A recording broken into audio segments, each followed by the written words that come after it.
Jenna. Thanks so much for joining my stream. I really appreciate it. This is part two. If you haven't seen part one yet, it's available on the Onyx Path YouTube, so go ahead and check that out at your convenience. We're here again today with the Technogate 2000 crew. We usually play Mage the Ascension, but we were given this opportunity to play Trinity Continuum Core, and I made a little detective noir adventure. The difference is that I set it in 1990s Florida. So we have Radio Shacks, Little Caesars, telephone books, Walkmans, etc. So what we're going to do today is we're going to reintroduce the characters. I'll give you a little bit of a recap.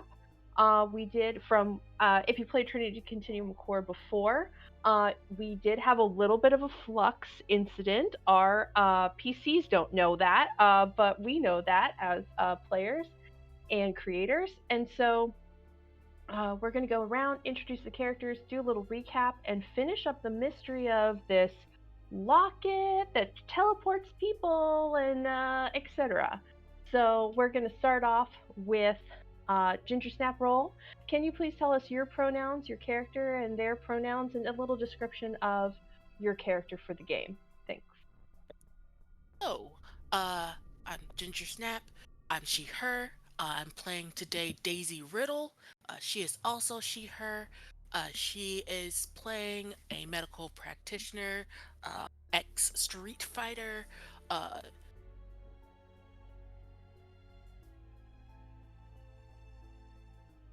I don't remember what else it is, but what else did you want from me? Oh, just a quick description of your character would be Oh, great. okay. For the mind's eye theater that we're giving today, kind of thing. Yeah. I think she's rocking like a gray jumpsuit, uh, with pom pom hair, so like two pigtails and a afro poof. Uh, Black female. Uh, no jewelry or accessories that would get in the way of her handling her business, and kinda no nonsense, but can joke once in a while. Great, thanks so much. All right, next up is Fincross. Can you tell us about your character and yourself and their pronouns? Hey, I'm Fincross, he, him. I am playing Frankie McCormick, who's also he, him. He is a ex-military, was a volunteer firefighter, but as it turns out, volunteering to fight fires doesn't really pay the bills. So he joined up with Alligator PI, Alligator Alley PI, with the intention to help out with his specific skill sets. He's And what but does your character look like? Yeah, sorry. He's 6 foot, relatively stocky. He's got the 80s Miami mullet, and likes to wear the styles of the time. Great. All right, next up is Rory. Please tell us about your character. Hey everybody, this is Moto Rory, he, him. I am playing Tim Beale, also known as Tinkerbell, also he, him. He is the elite hacksaw of the group. Let's see, this is 90s, so yeah. Him wearing a power glove, like a Nintendo power glove, is not out of the ordinary. Yeah. Yeah. Shorter than 6 feet, white male, rail thin. He is not strong. But yeah, he wears technology. Okay, great. And last but not least, Frozen Fallout. Hello, I'm Frozen Fallout, he, him. I am playing Matt. I believe the last name was Delvos. But, sorry, for some reason I forgot to write down the name. I don't know why that's, but he's like a private eye. Yeah. It's a Sunday game. We're just so laid back. Yeah. Yeah. So Matt is a private investigator. So he's the talker, and his focus is most of his stuff on being like really cunning and intelligent and figuring out how to like get people to. Oh, one thing I love about this character though is that he has the gun what's it called? The gun tool. That you can use a gun in any situation, no matter how absurd, in order to like, get a boost for you. So. Yeah. We didn't show character creation on the stream, but when we went through the book, we made some.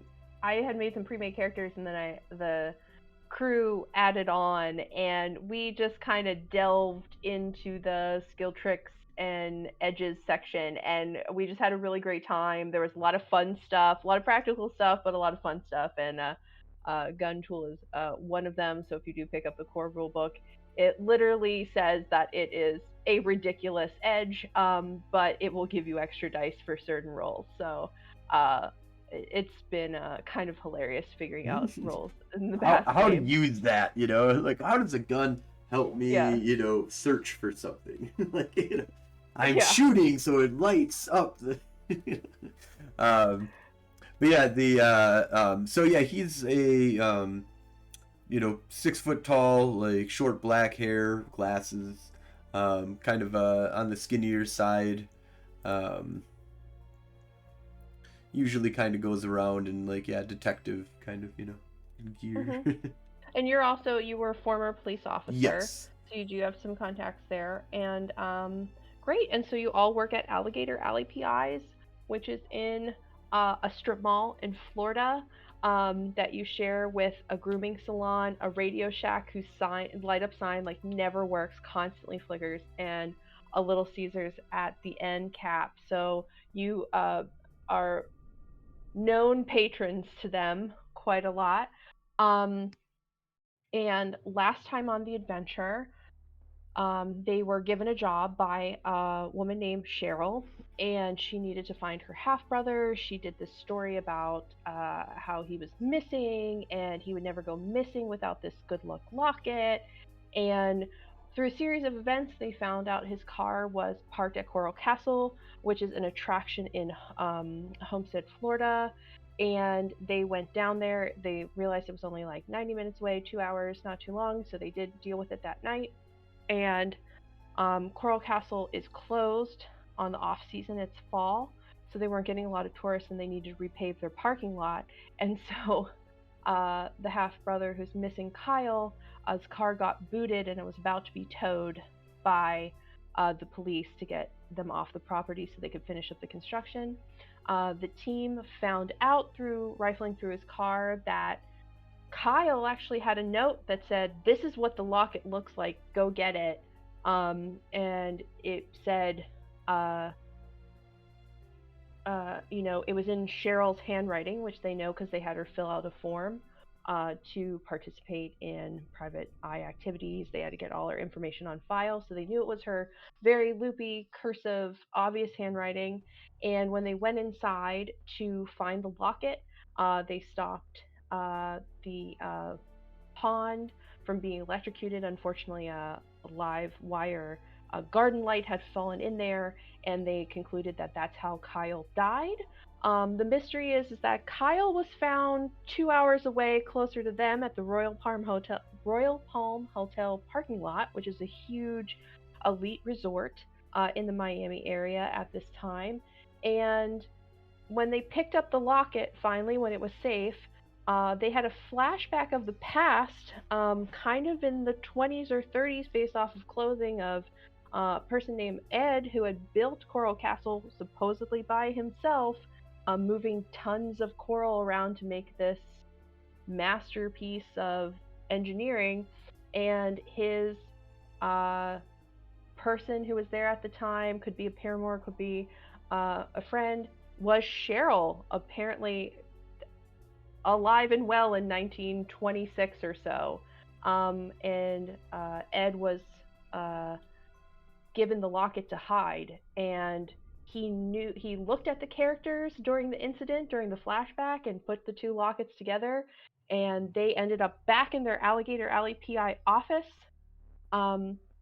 with the FBI knocking on the door saying, "We have a warrant to search the premises." And that's where we start today. So, the place is lit up. And by the place, I mean your office. It has a lot of floor-to-ceiling windows. It was a old dentist's office, and the door is all glass, so you can see in the parking lot. There's a lot of cars parked close with their lights on. Some of them are normal cars, some of them are police cars, and a man in a trench coat and a woman in a black suit next to him are knocking on the door saying, "Open up, we have a warrant to search the premises." It's just the two of them?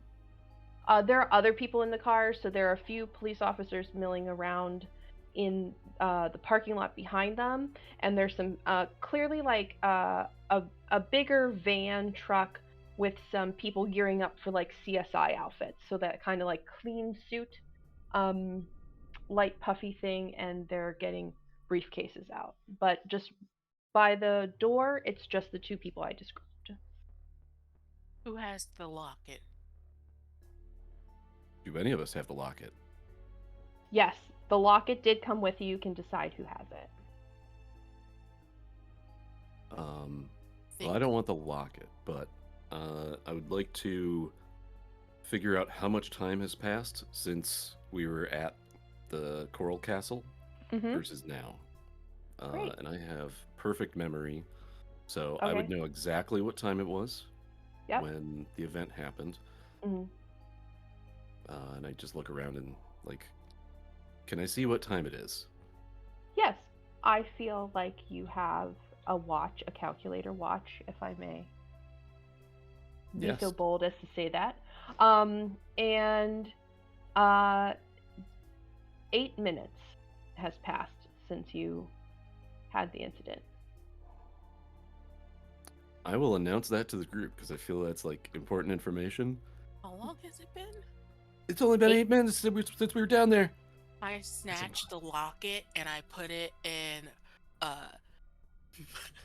my woman's secret compartment, which is in my sports bra, so that they can't find it.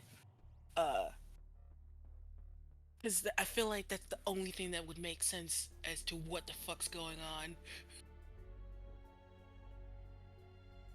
So everybody give me a roll.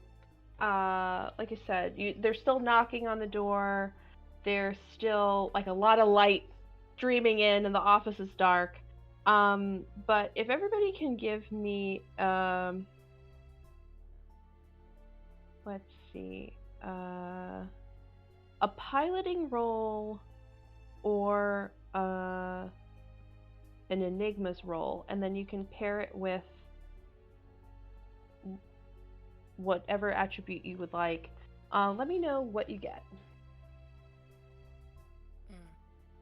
We'll add one complication. We didn't do this last time. We'll start adding complications since we're all learning the system. What a complication does is it just makes you still roll everything, but you have to use a success to take away the complication and get what you want from the roll, or you don't have to take away the complication and you get what it says, a complication. You something else, like you'll get the information, but then something else happens.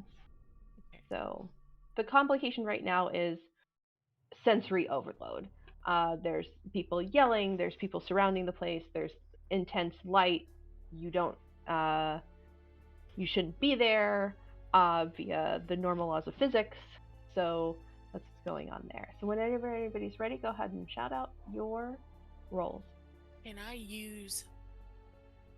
It's a weird bending of the of what it is, but stamina and pilot stamina, like adrenaline kicks in, and I'm just going into like.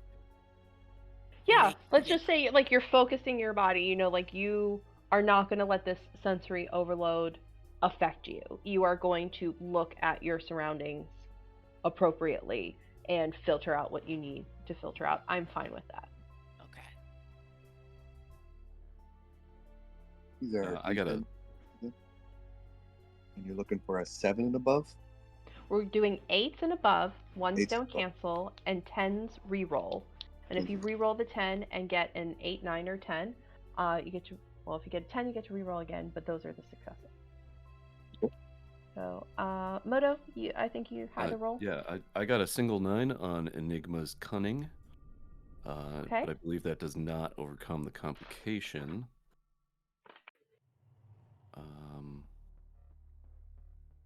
So yeah, I only got a single success.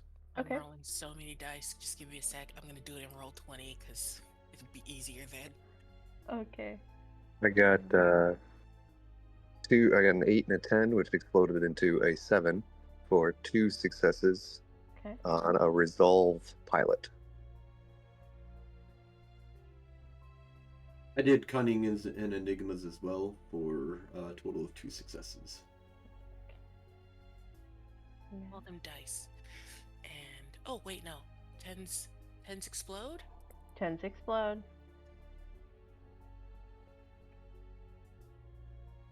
2 successes. 2 successes. Okay. So, and everybody who got 2 successes, are you buying off the complication or are you letting it ride? Buying it off. I also will buy it off. Hmm.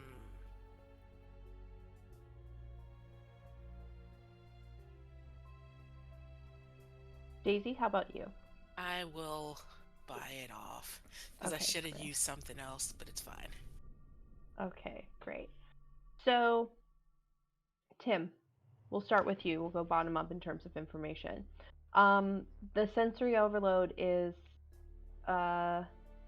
very disturbing to you. It's hard to focus. You looked at your watch. The math is not making sense.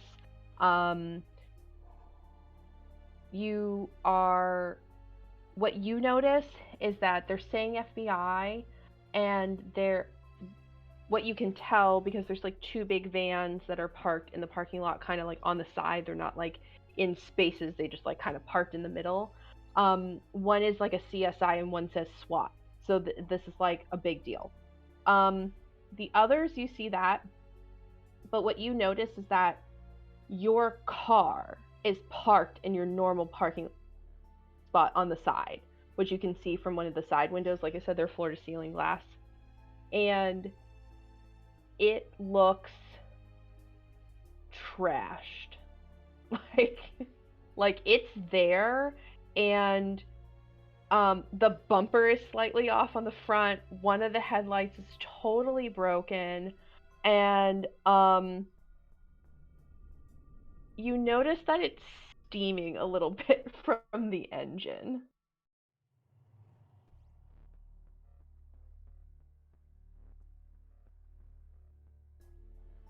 But somehow your car made it with you in those 8 minutes.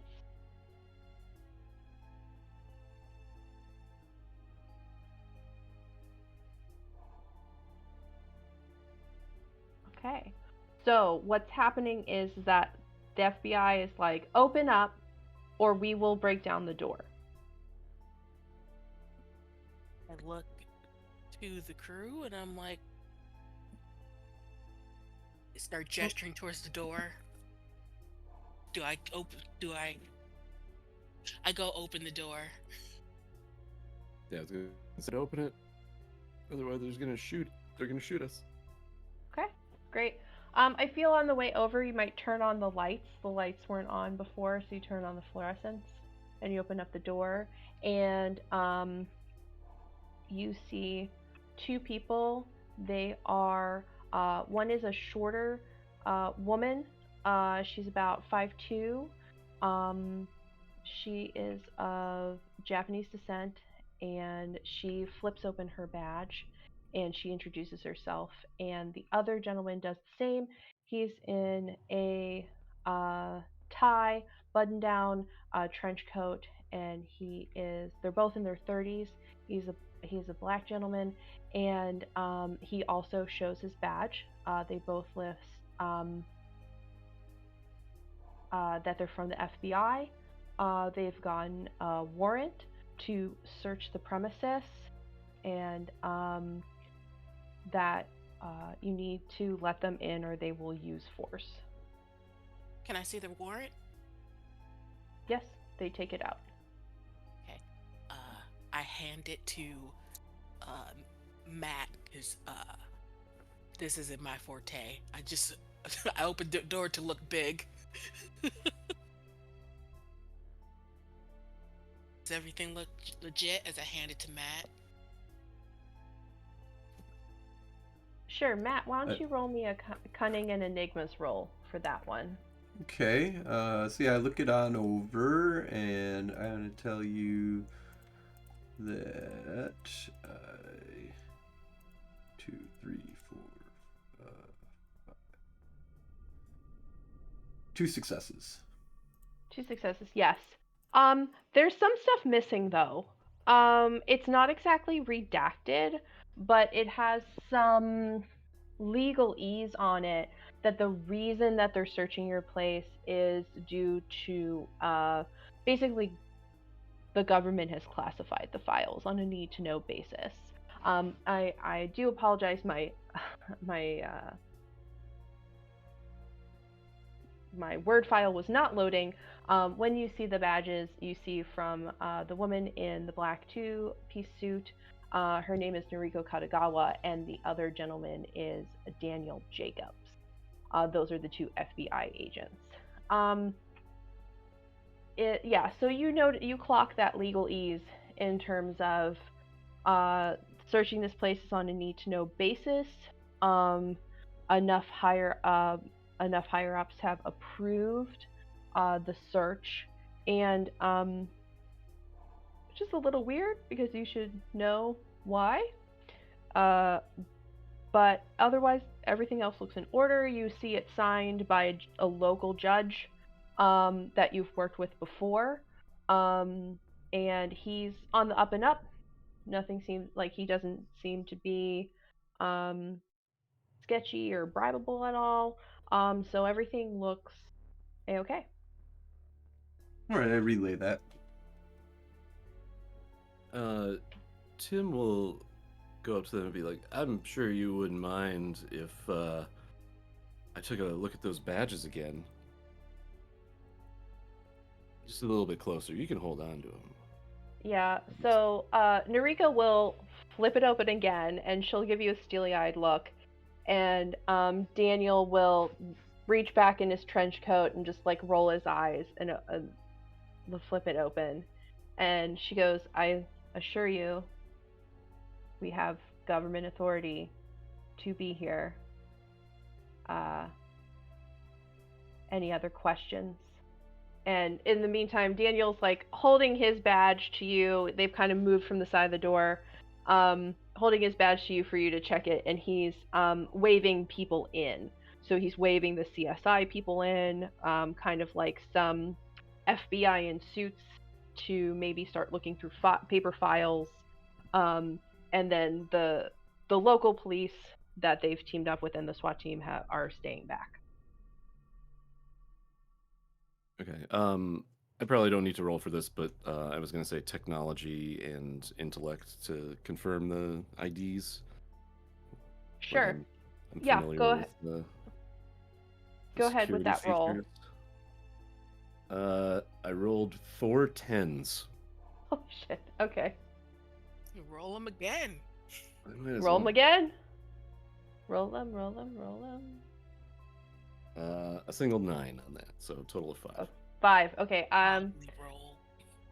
Only they are 5. They are legitimate. If you were they look freshly issued. Mm-hmm. They're very clean. They don't look like they've had much use. And does that grok with the dates that are on the like issue date or whatever? No. The issue date is older. A little suspicious. But they like the badge is real. Everything looks good. You just don't know how these people could keep these badges like this pristine, but maybe they do more desk work, or they had a really good wallet that they keep them in. Or they're vampires, which this crew always defaults to. So join us for our next series, in which we basically just play Angel kind of thing. No, I'm kidding. I love that show. Anyway, I'm kidding. What you notice is when Daniel takes out from his trench coat again, on his suit jacket, where there usually is, like, like how politicians wear like the little American flag, like pushpin thing. You see that he kind of palms something into the pocket as he takes the other thing out, and it is a symbol that from your Hacksaw, like, not conspiracy boards, but like people are like, I hacked into this one government database and I found all this shit and I found like this elite unit, and it has a number 9 on it, which is kind of unusual. So you see, like, when he does that on his suit jacket, he'll have like an empty like hole, and he'll have his normal like FBI pin. And Noriko is the same. She'll have like an FBI pin, but her they both have freshly issued stuff, but hers is like extra fresh. Like, you can smell like the paper in the middle off of it. Oh, I do have keen sense and smell. Oh. Sorry, smell and something. Sight, I think you picked. Smell and taste. I chose sight. Okay, Fincross chose sight. Okay, so well, I assume you're not using taste in this situation, so we'll just go on. But yeah, in terms of smell, like, they're pretty fresh to have been issued like 9 months ago. Okay. Well, I can't really pass that on to anybody right now, seeing as our dinky little PI office is being inundated with the jackbooted thugs from the federal government. And as the CSI people kind of like undo their stuff, and they're starting to like just for fingerprints and do not cross lines, and like I said, like the FBI lower level agents are starting to go through your filing cabinets. You see the CSI people starting to do the fingerprint dusting and the taking the photos, but you see this one guy, Tim,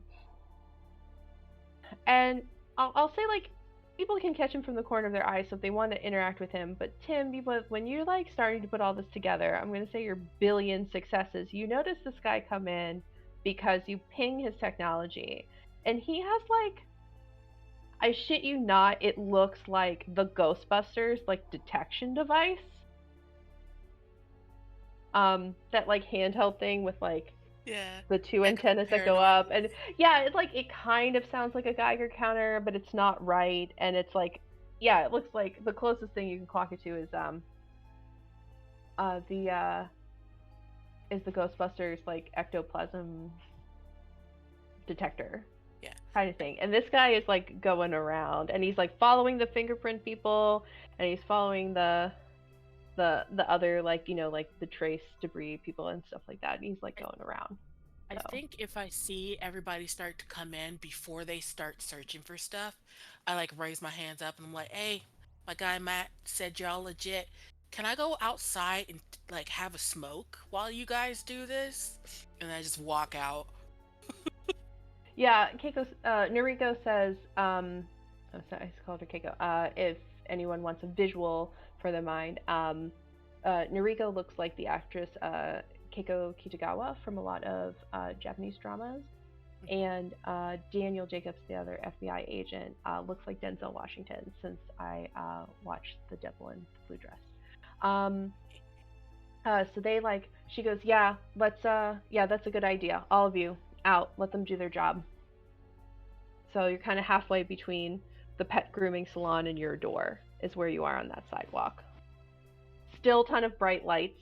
Noriko will kind of like tell the SWAT team to like kind of like turn off their lights and stuff like that, so it starts to like calm down a bit to just the ambience of the parking lot lights and the lights of the signs and stuff like that. What are the odds I would be able to grab my item bug out bag before I left? Which I picture to be like a backpack. Yeah, where do you keep it in the office? I'm actually probably constantly moving it around. I would probably keep it otherwise in one of the filing cabinets or on top of, just like this bag that's there. Okay. Roll me a. Let's have you do an attribute plus larceny to see if you can kind of like casually have it look like, maybe it was by your chair that you were sitting in that you got, poofed back into existence in, or maybe you can take it from the filing cabinet. How like casual you can do it without someone being like, hey, stop that, we have to investigate, kind of thing. Let's do that. Okay. So you do have one complication of they are investigating, All right. If I don't have a dot in larceny. Okay. What do you think? Well, I could see an argument for empathy, athletics, or persuasion. I would say athletics. We'll do athletics and cunning to try to. Yeah. Because you're a former firefighter, you're former military, so you know how to like grab a bag pretty quick and swiftly and adeptly. So like I'm willing to meet you halfway there.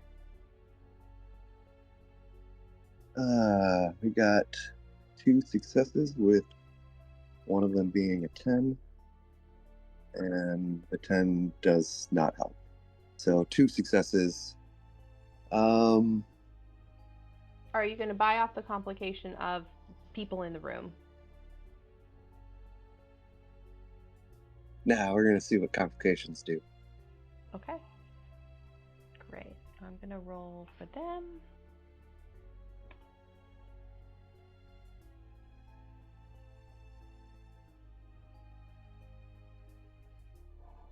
Okay, they got 2 successes. So you get pretty far out, but one of the younger FBI agents stops you by the door, and he goes, hey, wasn't that on top of the file cabinet? You need to leave it here per warrant instructions. This has been on my person, which I guess I didn't see what was listed as you're searching for. Is what you're searching for, can it fit in a bag? Okay, let's roll. What attribute do you think you want to roll plus persuasion? I would like to roll resolve. Okay, explain why you would be rolling that for me, please. See, I can't. So instead I'm going to go with presence. Okay, great. I mean, either that or resolve is such a generic group that I could pretty much use it for anything I'm trying to do, because I'm trying to do it, which doesn't make a ton of sense to me. Let's try presence right now. I feel like they have the advantage. So you Oh, would they have. do. This is not a good roll for me. 1 success out of my 3 dice. So you did have the complication of them having the advantage. So you do succeed, but he'll be like, yeah, it can fit in a bag. Let me just check it real quick. I think I step up at that point. Hey, my guy, we're already consenting to this search and search. Leave his backpack alone. And like I get up in his face. So Daniel will come over and he'll be like, I don't have time for this shit, Jenkins. And so he's just like, you, and he'll point to Frankie, and he goes, leave it by the front door, we'll search it last. All right. And I act like I'm going to do that. No, I will actually do that. Wait, the front door inside the mall or front door on the outside of the mall? You can do. Or do we have a door to the outside? Yeah, it's the front door. But that's the main door. Okay, if we're going out that way, then I'll set it to the point where it's not in front of the windows. It's like 1 foot off of the window from being able to be seen from the inside. Okay. So, and then what Daniel will do is he'll like kind of corral the rest of you since you're going to talk with them in Noriko, and like so you're kind of like surrounding the backpack. So like he knows it's not going anywhere and you can get everything done that way. Okay.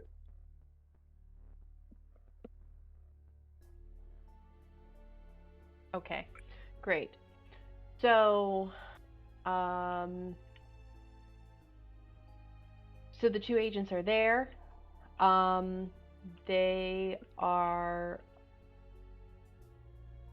going to Noriko's going to take out one of her notepads and start writing some stuff down. And she goes, "Where were you all last Friday night between 8 and midnight?"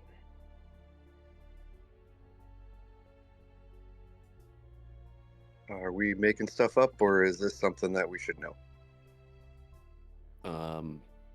Well, first of all, I have photographic memory. I think Maddie does too. Yeah, I have. So we would know exactly where we were. So you And said you can make that up, yeah. Just to make sure, last week or 2 weeks ago's adventure wasn't actually a week ago in game time, was it? No. What happens is that Cheryl and her half brother Kyle have a conversation Thursday night. He leaves Friday. Friday night, the body shows up in the parking lot of the Royal Palm Hotel, which is Kyle, and he goes missing because he didn't have any ID on him, so she didn't know that was him. You guys know that was him, but you didn't tell her to go identify the body just yet. And Saturday happened, Sunday happened, and now it's Monday night. Because you went right after talking to Cheryl to these places. To the morgue and the Coral Castle.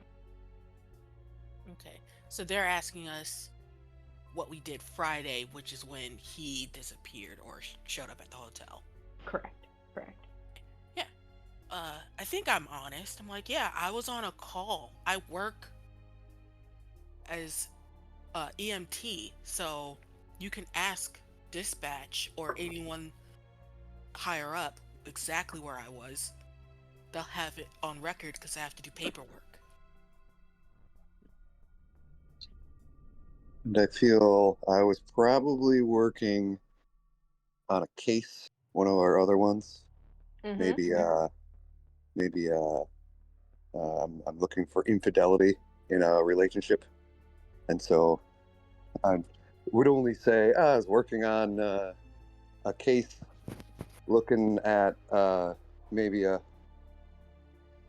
time appropriate word, a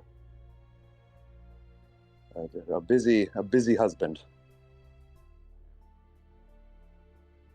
And you can also say that you were using a higher end camera that has timestamps, so you can show them the pictures when they get to. You can hand them. Did we have digital cameras back then? No. Close. Yeah. We probably use 3 1/4 inch floppies. Okay. Great. 91. I think it was Polaroid.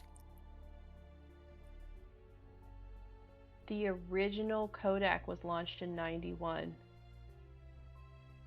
So if you don't have that, what I could say is that you have a ticket from the overnight development center of when you dropped it off, and that is not in that area of town. Okay. Yeah, so I was developing some photos I had taken for a recent case, and I was over there, and here's the receipt.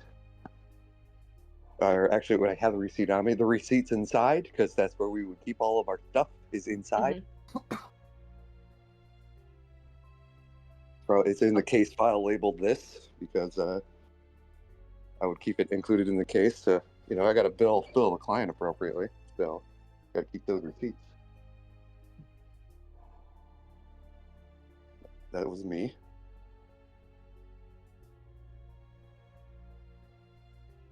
And so she'll look at you too. She goes, "You." Is that me or? She'll point to both of you, kind Okay. of back and forth. She says, "One of you skinny people. Like, where were you the night? Were you in the Oh, I was and here. were you in the Royal Palm area?" No, I was here. We have security cameras, still on analog tapes, but I'm sure your Yeah, and I was working investigators with will him as find well. those. So Well, I can corroborate his story too. I I was mean, working with him, and he was working with me. you were here. Right. I was playing multi-user dungeons with my hackster friends. Got the chat logs to prove it too. So she's like, "So you have CCTV?" Yeah. Okay. We'll pull those.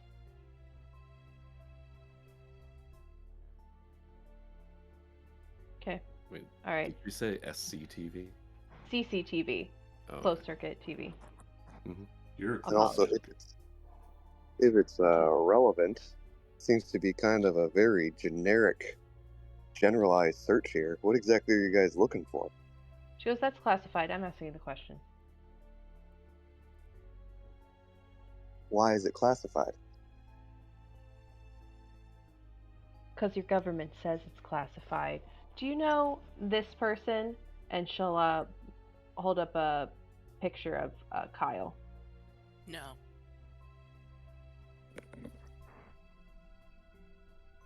No one's asked you about this person?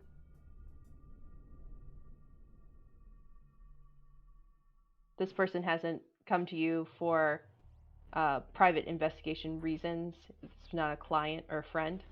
I don't know that guy. I have never talked to that guy. I will ask out of game, so I'm not Mhm. asking this to the people. What picture is this? Is it a picture of his dead body or a picture of him from before? Great question. This picture is of him at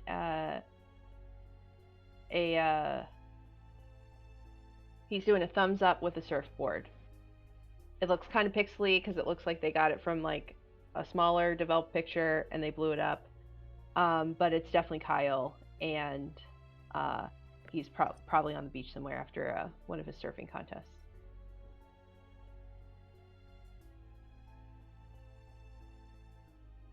So what me and Frankie have said are not lies. Okay, great. I'm glad I'm out of game. I'm glad she added on that little bit. Did he come and talk to you? Like, no, Yep. he did not try and talk to that. Yeah, I've never met him. Yeah, I don't know. I have no Never met him idea. either. Never talked Okay. with him. Okay, great. Is there a reason why you asked to see his body? I got a weird call on Friday. I was already on a shift, but you know how EMTs do. We talk. I wanted to see what this mysterious body looked like. We got a problem? Oh, that was his body you were looking for? Yeah. They were gossiping about some guy who got left fried over at the hotel. She goes, they kind of look at each other and they roll their eyes. One of the CSI people comes up and she goes, "Yeah, CCTV, computer logs." She goes, "Receipts." She's like, and she'll underline some stuff on her notepad and they go, "Yeah, I got it." And so they'll go. She goes, "What's your relationship to this woman?" And it's a picture of Cheryl walking out of your office. She came in here thinking it was dry cleaning. We pointed her in the right direction. Mm-hmm. I think at this point I like pop some bubble gum and I'm just showing real attitude. So Daniel will be like, "Dry cleaning, that's funny since the nearest dry cleaner is about 2 miles away and she lives on the other side of town." Yeah, that's what I Um, told her. She she got got it all she got the mixed up. tooth confused. She got the tooth confused for dry Yeah, cleaners. yep. Gave her directions.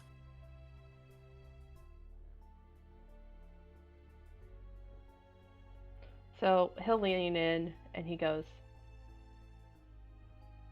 "Listen, I don't want to make this go any longer.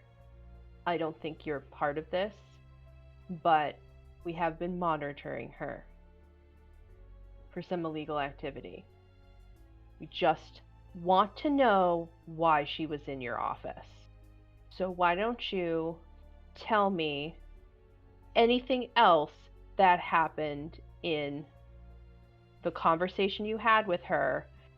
And he'll pull out a couple more photos of like her sitting with Matt and like um Frankie holding her hand by the door.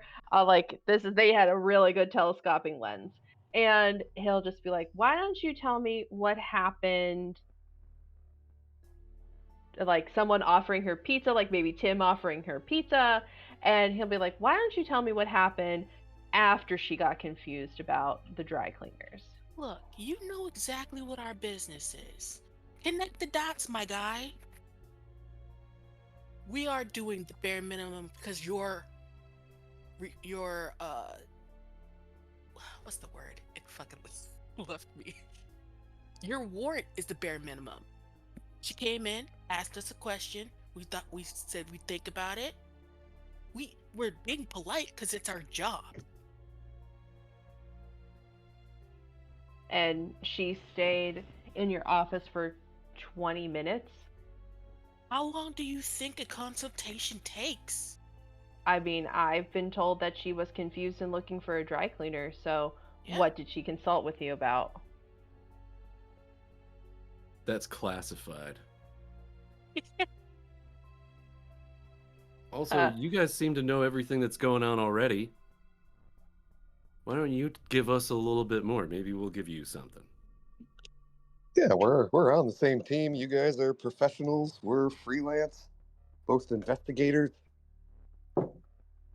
Maybe we should work together. We have client confidentiality. Also that. All right. So they'll kind of look at each other and they'll chuckle, and Noriko will still taking notes, and they'll be like, "What name did she give you?" I don't remember. She I gave would remember Cheryl something. Cheryl Stanford, and her half brother was Kyle Maxwell. Okay, we're caught up. Okay. We go now?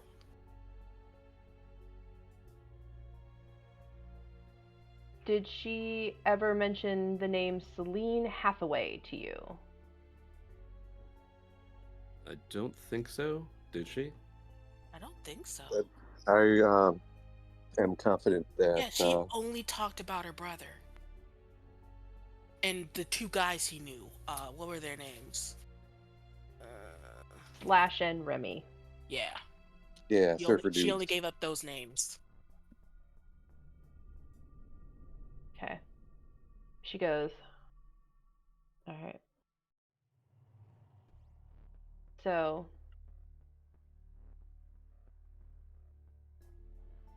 what did she want you to do?"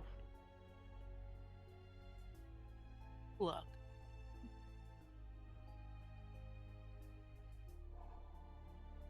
We have her in connection with a large organized, like they'll kind of, Daniel will like stop for a minute and Noriko will kind of give him a face like waiting to see what he says. He's like, how does he explain this? And he goes, "Organized crime ring.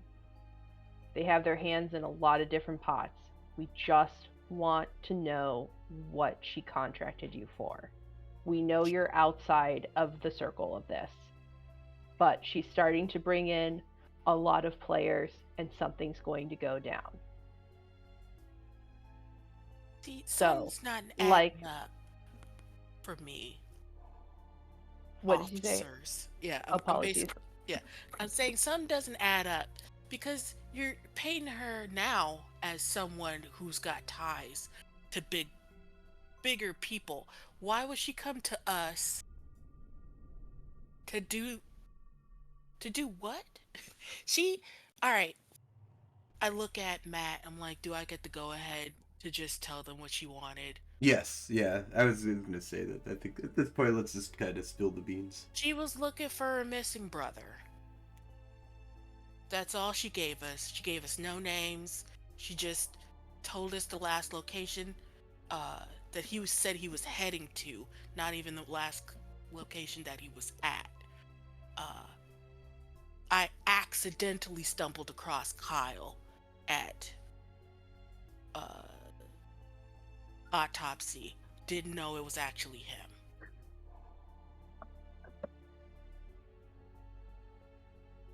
She goes, oh, okay. Noriko goes, oh, her brother. Okay, that's a new one. I don't usually call my hired employees family names, but maybe it's different in their circle.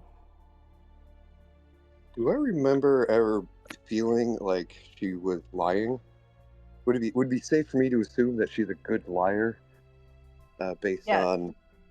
All right. So like Matt knows from so Frankie, just to go back real quick, you can kind of think about it, and a lot of your roles were to figure out if she was a vampire or not. So just in case you feel like you're missing information, Hey, we had priorities. that might be why. You had different priorities. Matt was talking to her, and her meaning Cheryl, that she is also a player of the presence manipulation game. So, it was kind of almost like a tennis match of damsel in distress to private detective who can help, and back and forth. All right, I expressed that sentiment, just that, she fooled me. I thought it was her brother, and then I leave out the part that I making sure she wasn't a vampire. Did we investigate her afterwards to confirm any parts of her story? Because I want to say she told us she worked at a call center. You were able to look up her house records because she gave an address, and she has a house whose original owner was also Cheryl Stanford back in the 1920s. You feel like maybe she has a relative's name, and the house was passed down. Oh, yeah, that's right. But she didn't give a work number, and she gave you more information about Kyle. She gave you Kyle's she gave you Kyle's license plate. She, she paid you in cash. She was charming. She was in distress. She was wearing hip new clothes. Not expensive stuff, but she was stylish for the time. She kept the conversation on Kyle.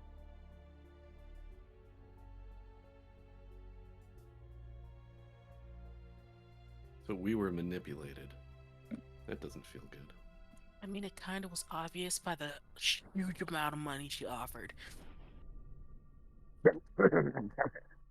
Yeah, we kind of walked into this knowing that this was going to be a fucked up thing, but we needed the money, so we figured that would be worth it to, take the bait and see. And sometimes it's just a really rich sister, and other times it's a kingpin of a crime organization. You just can never really be sure. Yeah. But yeah, I had bad feelings the entire time. So Daisy's just mad that she knows we're not going to get the money now. Oh, we got you have the cash. You have the cash. Yeah. Oh, okay. Yeah. You're just not going to get the other half, of, your day rates and stuff like that. We're not expensing anything else on this case. Yeah. So So Daniel, the other FBI agent, will kind of be like, he'll chuckle when they're just like, when you're like, it feels bad to be used, kind of thing. He'll just be like, yeah, a pretty Where the lady big gave you a guns? lot of money and she lied to you. He goes, yeah. He goes, that's the start of all the best cases. What can I say? She goes, anything else she talked to you about? No, that was basically it. Look for her supposed brother who disappeared. Well, if you guys didn't just raid our place, there was a chance she might have come back, because to resolve the case we were working on her for. But I think that's That's not over going to now. happen. Yeah, so that was Well, kind of a bummer on your okay, guys' let's. part. But So, are you guys trying to like arrest this woman and you can't find her?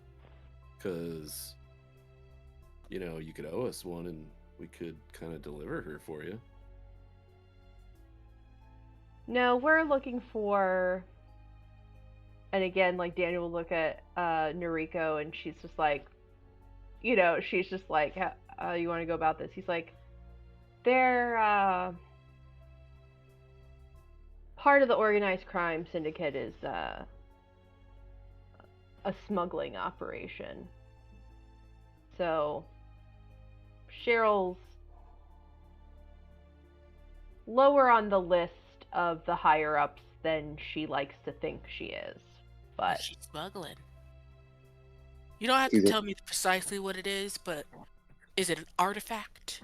Is and it he'll like, contraband? Is it drugs? yeah, What are we looking at? and he'll lean into you. He'll like lean in and he'll be like, antique.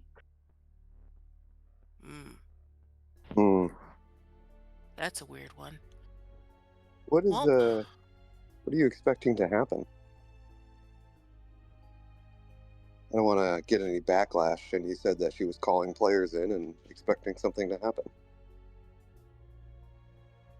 She's starting to smuggle things that certain higher ups, well, they were stolen in the first place, and certain dignitaries and diplomats want them back. So before this becomes an international incident, we're here to try to deal with it. ooh, like paintings. I'm basically trying to cause I remember now I've got that fucking necklace in my sports bra. I'm like, paintings. That's what it is, right? Yeah. He's like, just, antiques and artifacts, like you said. Okay. You said paintings. I thought you're trying to make a reference to the Pinkertons. No. I don't That know why these I'm guys going are. like somewhat Boston with this accent. Just, It's it's uh, okay. okay. I too have the wandering accent sometimes, uh, when gaming, so it's all good. It is. Well, they must be important if they got specialists hunting down their missing property. Well, she seems like bad news. I want nothing to do with it. I'm gonna go outside for a smoke and then I leave. Okay, so you were all by like the front door, so you go like further down to like more closer to like the next door, which is the groomers, and smoke away from everyone. Hmm. And Oh yeah, we could probably no. Can we smoke inside? yeah, it's the 90s, but Yeah. you were It's all our kind of, building. I went yeah, farther away from them because I don't want to get pinged somehow by their yeah, equipment. But yeah.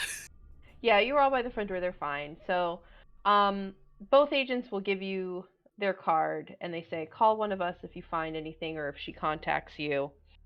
And yeah, Daniel will go, Mr. McCormick, and you look at that bag now. Yeah, it's just got basic necessities. just personal, you know? And he'll just take it, and he doesn't even unzip it. And he walks over to one of the CSI people, and it's the one with the Geiger counter. And he like unzips it, and they like stick it in, like the ectoplasm thing, and they go, it's clean. Yeah, not a problem. I just didn't want it to get trashed and thrown all over the place. Sometimes these searches are a bit messier than others. And he'll just say, he's like, just thank you for your time, and use your dual citizenship wisely. Like, he gives you a look like, okay, like, you're on my radar now. And he hands it, because he had multiple passports in there. Maybe a couple fell out of a secure pocket. So I wouldn't have taken you for Belgian. And he hands it back to you. I spent a lot of time with my grandmother. He goes, well, au revoir. And like we said, call us if Cheryl contacts you. We'll if you need any resources or whatnot, we'll be happy to provide them, since you're. And Noriko will be like, she'll say that, she'll be like, we'll be happy to provide any resources, and she's like, since you're a little bit lacking in supplies. Well, I was just going to ask if there was a finder's fee. Now that we're getting shorted out a half of a contract. And Daniel will be like, I'll discuss that with Uncle Sam when something's actually found. Oh, well. And then Noriko will lean in, and they'll kind of whisper for a minute, and he goes, okay, she contacts you, we'll give you $500. Better than nothing. Us? What was that, Moto? Just if she calls us? And you relay the information. Oh, that's important. Do you want us to fish for anything that might... I mean, we can record most of our calls, so we could fish for some extra information, maybe get a little extra dough. Yeah. Noriko goes, yeah, that's great. Ask her when the next antique auction is. Oh, that's gonna scare her. I like it. So do you guys want to go to a Denny's or something? Or are they wrapping up? They're wrapping up, but if you want to go to Denny's, it's literally across the street. Yeah, let's go to Denny's. Yeah, just sit in the booth, watch the building, and then go back when they're done. I'm kind of done with the suits for the moment.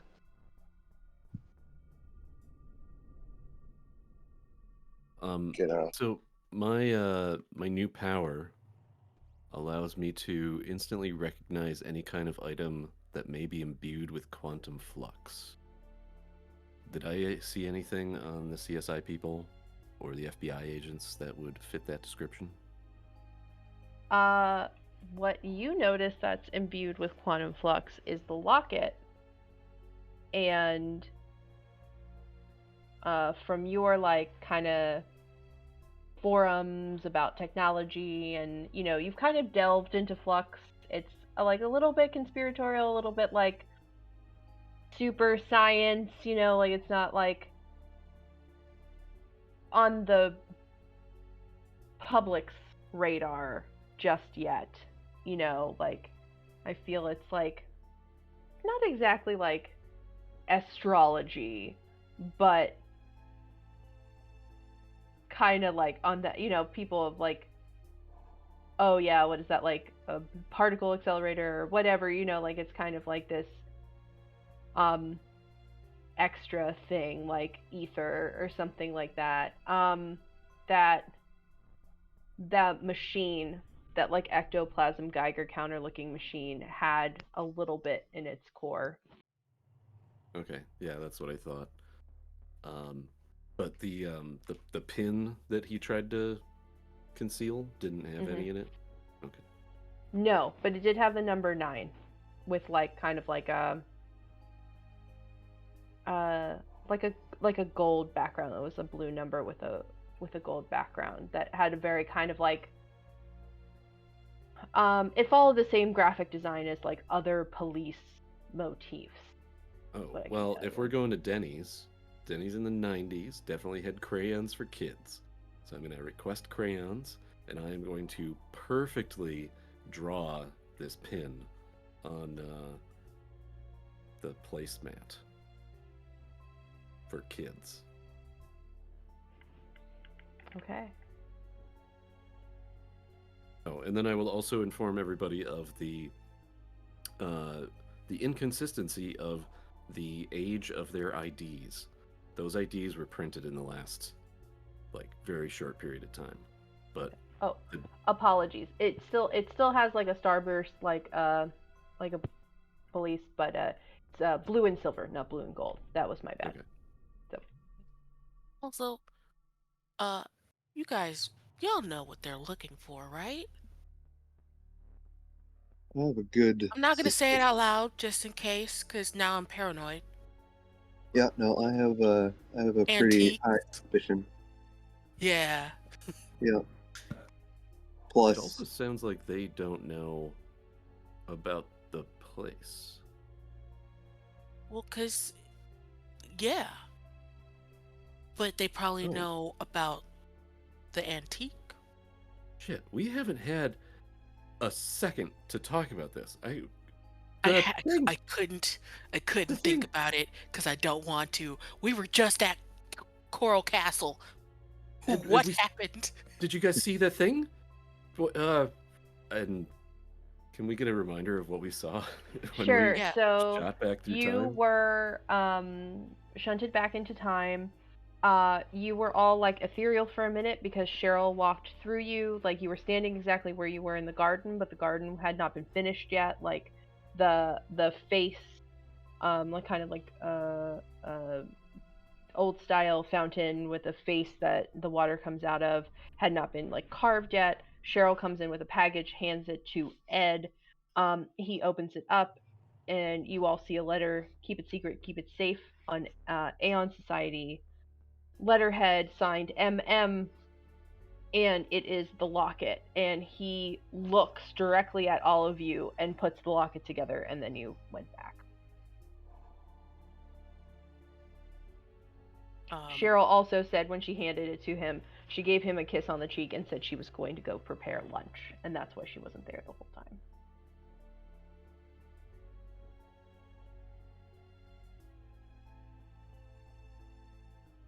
well, now that we have discussed all of the things that we saw during that craziness, it seems we might be able to track Cheryl, but only in what was essentially probably a fake persona back in the day. Why would we want to? As you're having this discussion, I'm going to say you brought your chunky car phone in, which is like the original cell phone, which had like the huge ass battery and it still had like a cord. Do you guys remember that? Yeah, I've got it with me. Yeah, that rings.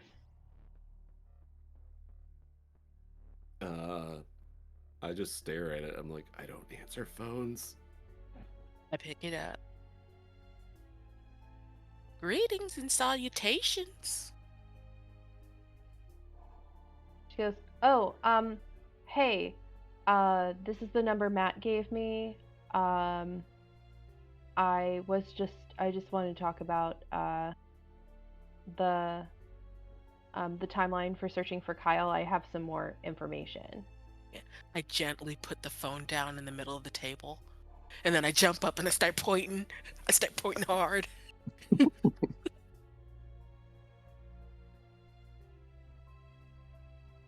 Matt, I gesture to keep going. phone. Who is it? It's her. It's her. It's her. It's her. It's fucking her. Right now. Okay. I'll take the phone. Tell her. And she's like, Matt, is that you? Yes. Yes. How Oh, great. can I help you? Well, I called your emergency number that you had on your card. I'm sorry to talk to you so late. I know it's like No a problem at all. crazy time. I'm just, a night owl.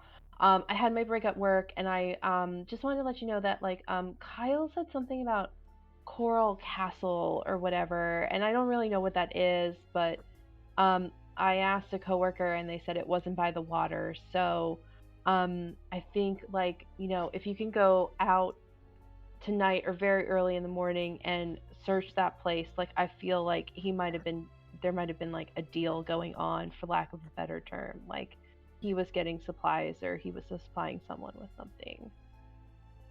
Yeah, no, that's great.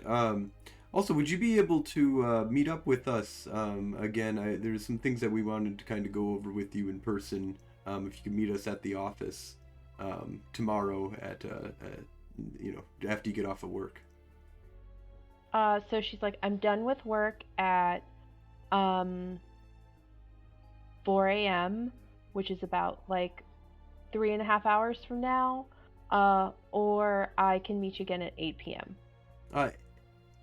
Let's do 8 p.m. Okay, I'll see you at 8 p.m. tomorrow.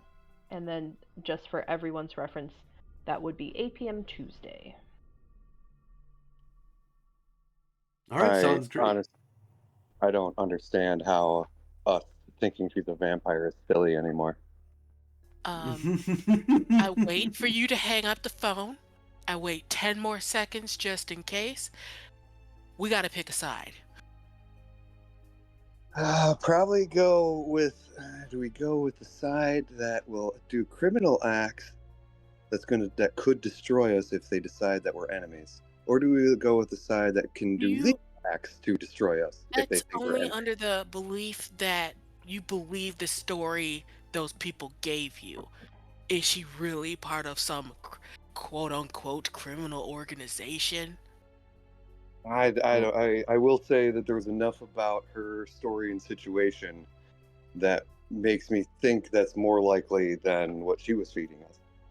I mean, all of my theories. I'm not the smartest tool in the shed. I'm out here to drive cars and fight people occasionally. I And enjoy that phrase so much. It was just the perfect thing to say. So good. yeah, So good. I'm for sorry. you guys, and then I go Yeah. help people who are dying get in vehicles. So I thought she was shady by the big wad of cash she gave us. However, where was I going with this? Is she Pick a organized side. crime? It all boils down to none of this shit fucking makes sense, and it makes even less sense that it took us 8 minutes to get from Coral Castle to our office. All I'm saying is rationality and reason don't make sense right now. So do you trust the quote unquote government to tell us what's real, or the shady bitch who gave us money? Well, from the business perspective, if we could get government contracts, that could be very lucrative. Yeah, they Okay, also yeah, might like know about the aliens. if we do well and they're like, oh, we might need help in the future. Is that going to happen? Probably not. But yeah, it's a chance if we don't burn that bridge. I mean, I would prefer not to work for fascists. I need a beer. Which one is the fascist? The U.S. government. Oh, okay. Criminal organizations can be pretty. So here's the thing: we are investigators. Yeah. We have to pick a side. Yeah. We have until 8 p.m. tomorrow to decide whether or not we are going to tell those FBI agents that Cheryl is coming to meet us. So this is going to be my thing that I'm going to say is that it seems like the FBI and everything is got better surveillance and understanding of people backstabbing them, I think, than the criminal organization at this point. We're already on the FBI's shit list. Like, if we weren't on their radar, I think that we could just continue normally. But since we've been questioned, tagged, and basically being watched, I'm sure they already know. There's a non-zero chance I that mean, they if they already know. already knew, they would already came across the street to Denny's and said, "Hey, Well, maybe. what did we but- just say?" But no, Yeah. here's the thing. We've got a few things that we need to look into. This Yeah. Cheryl lady, we could probably find out where she is and we could tail her. The car. We haven't looked at the car yet. We got transported. I feel fine, but the car looks like shit. Maybe there's a clue there. Those FBI agents, like I said, their IDs didn't match. The Mhm. the date that it was printed is not the date that's on the card. So, and the And then- symbol. And I And then also this, yeah. bring up the symbol. They were definitely trying to hide this, but they're part of something bigger. We're investigators. Let's find this shit out. I have this thought. It's been annoyingly giving me a headache this whole time. That guy that we all remember seeing in like where he built the castle, he looked right at us, right? Yeah. Yes. Like straight up. And that's when we were thrown back Yeah. to now. He made sure that he looked straight at us when she left the room and didn't hit it. Did she look significantly younger in the No, thing? she looked the same. She looked She the looks same. again. Yeah, we're crazy. So yeah, Okay. I'm back on side shady government just for that alone. Because if Crazy Coral Man had powers that could see us in the future and he wanted us to have his necklace, I don't think he wanted her to have it. Or she'd have had it by now. Oh yeah, that's the other thing. Ever since that happened, that locket has been giving off an aura that I can see. Like radiation? And I take it out of my sports bra. I don't exactly know what it is. I have a suspicion that it's related to this quantum flux thing that I've read on the bulletin boards, but I mean it's like that's crazy shit like crystal healing and crap. You take it, cause I don't want cancer. Okay, I think I remember it's on some bulletin board somebody said wrap it in tinfoil. You can ask the waitress To for the some. kitchen staff. if you "Can I want, get some yeah. foil?" I'll ask the waitress for some tinfoil. Or Yeah. Aluminium foil. Oh, but the that weird scanner that guy had. Like there was a tiny little bit coming off of that one. Yeah, that was a tool I haven't seen before in my firefighting or military days. So I Well- think we should go. We should tell. We should set up a meeting, warn them, work with the government, but we should also, pointing towards Tinker, we should investigate them. So the next time we meet with them, we're not caught so off guard. Find I out feel who like this is. Gesturing more- towards the 9. We should be a little bit more discreet. I'm like, Matt, don't you got ties to the police force? Can't you like look up some records on what's their names? Hidegawa and Daniel Tosh. Noriko Karagawa Oh, yeah. and Daniel Jacobs, I think. Yeah. Look up Katana and Steve-O and see if they're actual agents. I'm gonna go look at your car. I am going back to the office to investigate this symbol. Oh, are they done across the off or at our office? I was hoping so.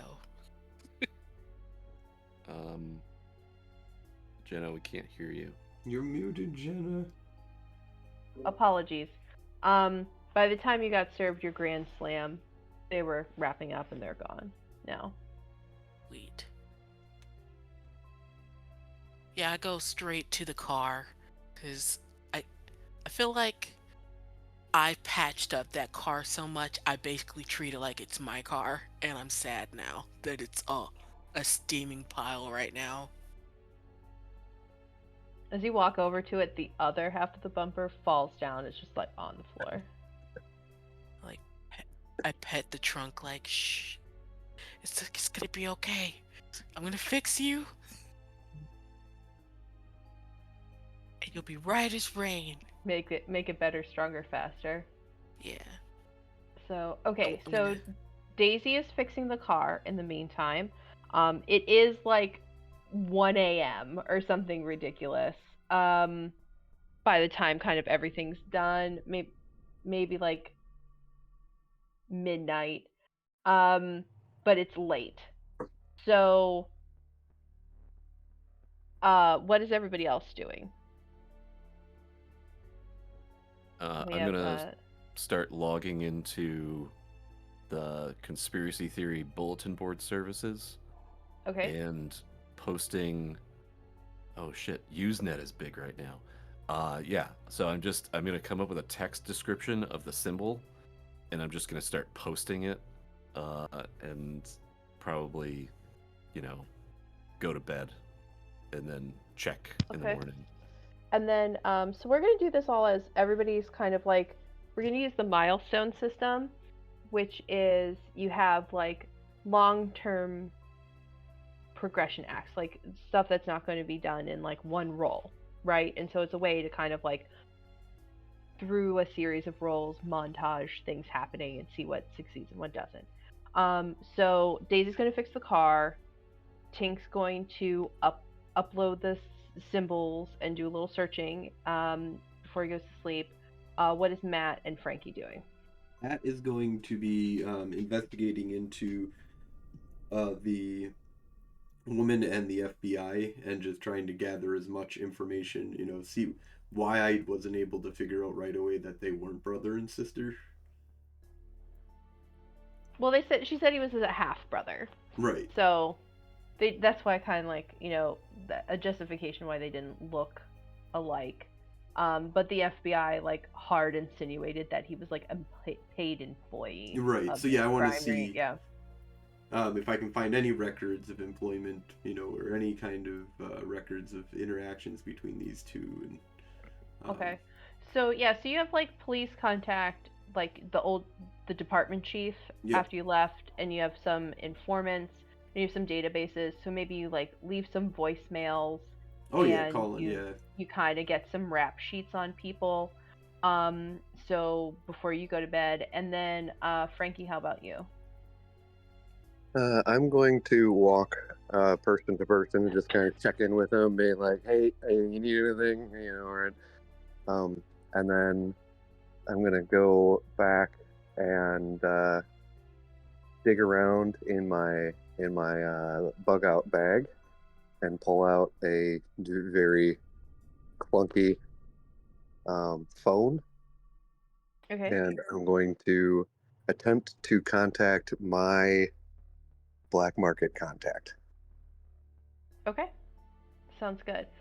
Do you think he would answer late at night? Because yours might not be a milestone. Yours might be you get a hold of him. I feel like it would be a, hey, I say I would like to meet you, and then he responds, and then we do a thing. Like it'd be like a handshake back and forth. Okay, sounds good. So we will add it to the thing. Yeah, I'm gonna start the handshake. So what's going to happen is that everybody's going to roll the role they think is appropriate for their task, adding any edges or whatnot, enhancements, etc. So So collectively, I think we're going to need 8 successes. And then everybody is going to have the complication. You're all tired and confused. Like, this is a lot. So you are going to have a 1-point complication for that. So if we want to go ahead and roll, I think Ginger Snap, you would definitely be doing a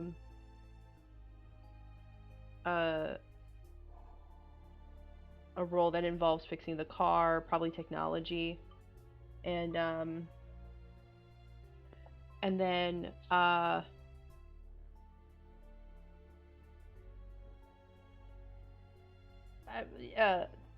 excuse me, Tink, you would also probably have a technology role of some sort, and then the other two, since you're going to eventually like talk to people or whatever, you can use skills that involve like maybe it fast forwards to the actual conversation with persuasion or whatnot, or you can do a kind of larceny role since it's the black market contacts or enigmas or whatever. So go ahead and look at your sheet and see how you would like to do that. I'm going to use resolve and persuasion. Okay. No edges. Oh, that was the wrong code. With an 8 and a 9. And I will specifically use resolve to fight off that tiredness for one of the successes. Okay, so your contact leaves you a voicemail pretty quickly before you go to bed, and he says docks 5 a.m. All right, I mentally note that, feel good in the deemed success, and go to sleep with an alarm set for however long it will take me to get to the docks from 5 a.m. Okay, so we're still trying to reach 8 collective successes. Frankie reached his. He was just making a phone call, going to talk to someone. Daisy, I feel like you might have the most trying to fix this just absolutely about to fall apart car. Yeah, like I'm doing kind of like two things. One, I do want to fix this car, but I also want to figure out why it looks like this, like what Sure. happened. Okay. I'm gonna use my edge misfix it, Okay. which basically allows me to use a different ability that's tied to the device, uh, that I could have used on the device itself, to add to my roll. So Okay. the base one would have been intellect and technology, which would have only been 4 dice. But I'm gonna add pilot to it, so it's gonna be 8 dice total. Okay. Cool. And you do have the complication. You are tired. You are tired. It's late at night. You've Yeah, had a crazy ass day. no worries. What was the difficulty again? The difficulty is 8 or above. Ones do not cancel out. And if you have a 10, re-roll it. I've been rolling like doo-doo this whole time. I got 2 successes out of 8 dice. Okay. Are you going to buy off your complication, or are you going to put the 2 successes to the total for everyone? Or do you want to use a momentum? We do have that. What is momentum again? Momentum lets you add extra dice, and you can just roll. No, we'll probably need it for later. I'ma let it ride. I don't care if I pass out. It's fine. Okay. So what's going to happen is you look over the car, and it looks like it's been through an electrical storm. Everything is shot. It looks like lightning hit it. However, you've been pushing yourself so hard that you get a nosebleed.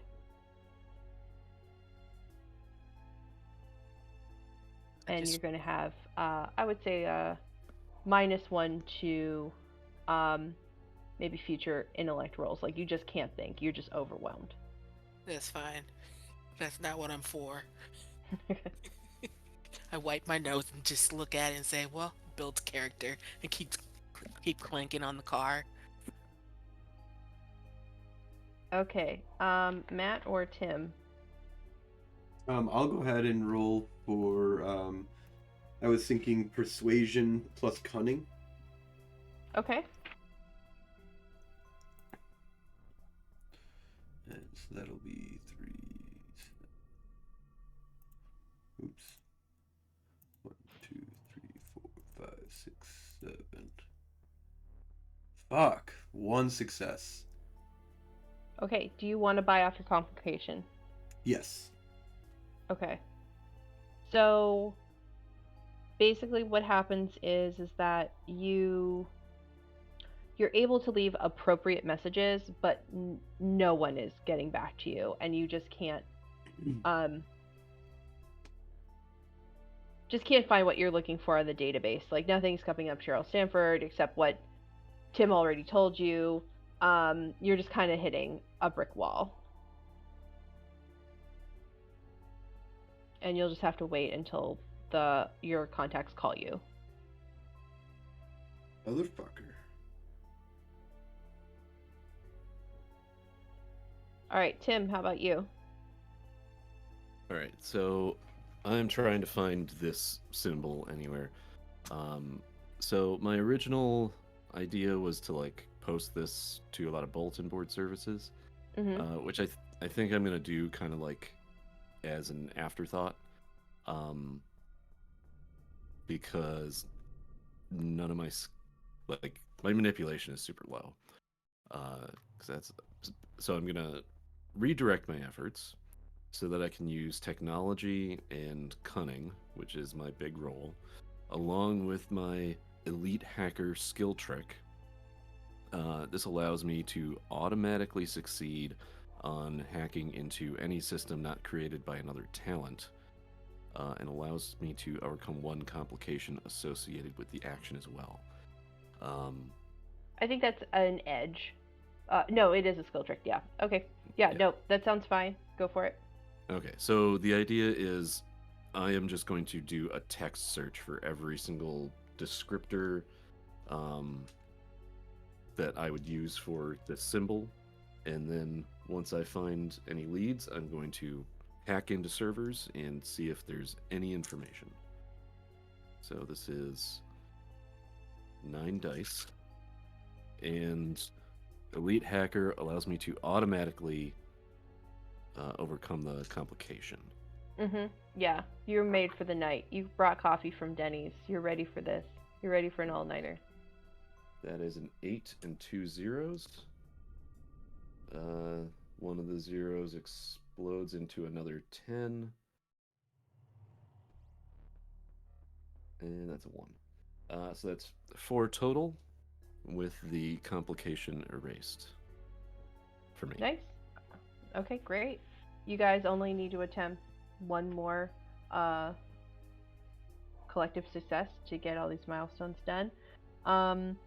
What you find out is that the symbol is for a secret agency that doesn't want to be known inside the government, inside the FBI. It's an elite group called the Nine, which can be found as on the society pages of your core rulebook. They were originally founded by Teddy Roosevelt as a small covert law enforcement arm of the U.S. government that dealt with threats from multinational crime syndicates, secret societies, and strange but potentially world-ending threats. So you see like a lot of things associated with flux and crime. So it's kind of all like coming together. You also remember from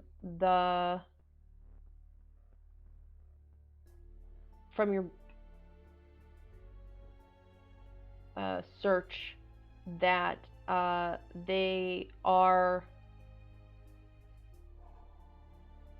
how do you say, like they're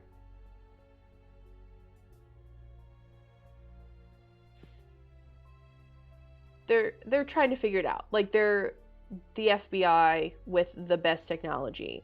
They are the CIA with the best technology. They work outside the government in a sense that they will always be denied, but they have contacts. And because they have contacts, that would make sense why those badges were issued fresh with false dates, even though they were legit, like they had a holographic in them or something like that. Like it was probably a request because they were both agents of 9, or at least Daniel was. So, like, FBI agent isn't their normal cover? It doesn't have to be. No. Or maybe their old identification was, technically out of date or something like that. But, yeah. So that would make sense why they had, like, classified warrants. They have official signatures. They have everything, but that was just one little thing was off. All right, I'll print up a report for everybody to read in the morning. And then from your search, because you were also looking for flux, that flux happens, at least in terms of like the 9 search it, because they feel like flux incidences need to be monitored because they're like this new frontier of everything. So the 9 kind of deal with them as like potential threats. And you transporting from Coral Castle to the office was definitely a flux incident. People say that, maybe they've seen things, people feel changed, etc. And what we're going to do mechanically is that, since this is such a shorter game, so the audience knows, is that we didn't level up fully to talents, which is like the next level up from mortals, and then you can go from there to like novas or scions, etc. Depending on the game you play. But if you're still just kind of like on the mortal line, but you want them souped up, with talents, what I did for everyone is I gave them an extra edge from the special talent gifts that they would have access to. So mechanically, that's what we're doing for our characters today, is they have one extra advantage after their flux incident. Did I hit everything, or did you do it, and was there also like a search that was like combined in those 2 things? No, I think that's good. The only question I would have, based on the new information about the 9, were they already investigating Cheryl, or did they just come to look at us because of the Flux event? If you follow the paper trail for the conspiracy, it always comes back to Henry Flagler, the owner of the Royal Palm Hotel. Henry Flagler the Third is what it technically is. I'm not sure I've heard that name before.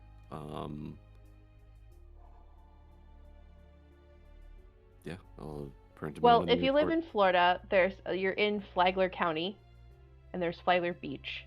Henry Flagler #1 was the one who built the original Royal Palm Hotel at the turn of the century, and he was also the one who modernized, we'll just say that, and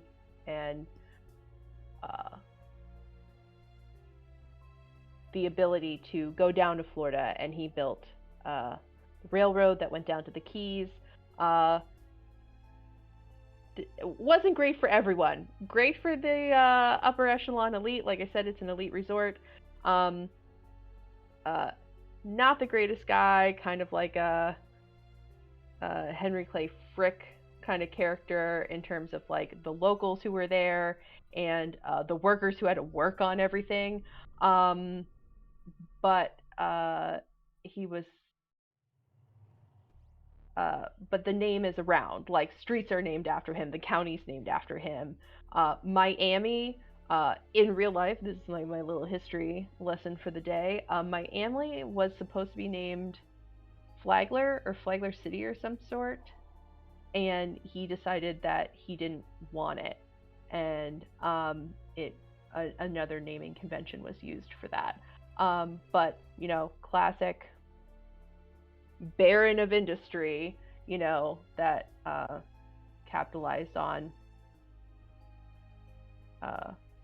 capitalism to push things forward in And different then locations. for some reason, Henry Flagler the Third is important right now Yes, to us. he's been associated with the organized crime ring, but they can't pin anything down on him.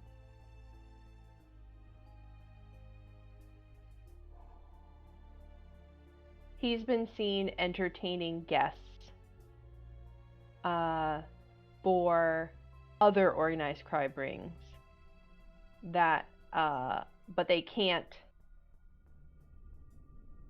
they like none of the local law enforcement agencies seem to be able to connect him to an actual like concierge for them or smuggler or whatever, but they think the Royal Palm keeps getting flagged as a potential place of interest.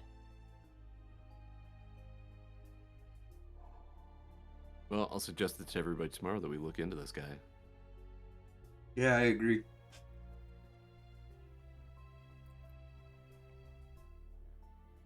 All right, so we will fast forward to the next day and we'll start with Frankie at the docks. I realize that I probably only got an hour, maybe, of sleep, but then yes, I get up and I head to the docks. I will take You're used to this. take our business phone with us or with me in case I need to be contacted, and Okay. I'll let Tink know on my way out, like, oh hey man, I'm heading to meet a contact over the top of his monitor. Okay. Do you take the locket with you? No. Okay. Who has the locket? Do I It's still in have a- the locket? It's in a increasing in size aluminum foil ball. I was gonna say, yeah. It's about You So- adding more foil to it as a fidget activity. Yep. Yeah, I feel like Tink just has like aluminum, like you might have it for like leftovers or whatever, but I feel like Tink has an extra stash in his drawer, like purely for technological purposes, you know, kind of thing. So you get to the port of Miami at dark. There's some activity, you know, ships are coming in, and you meet him in the normal place, which is kind of like near like dock 5, so it's a little bit further down. And who you meet is a kind of he's wearing all black. He's wearing a turtleneck. Like I said, it's fall in Florida, so they're very cold. My aunt always wore like 10 sweaters. And he's kind of all in black, thick turtleneck. He's smoking. He has like a scar in his eye. He's giving you a very like what is that man's name?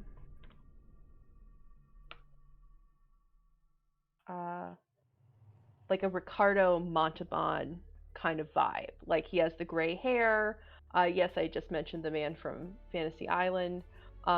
He's giving you like Ricardo Montalban meets classy future pirate kind of vibes, like just with the scars on his face and stuff like that. So, All right. I give him in the handshake $100 from the bug out bag, and then Okay. be like, I know you're a busy man.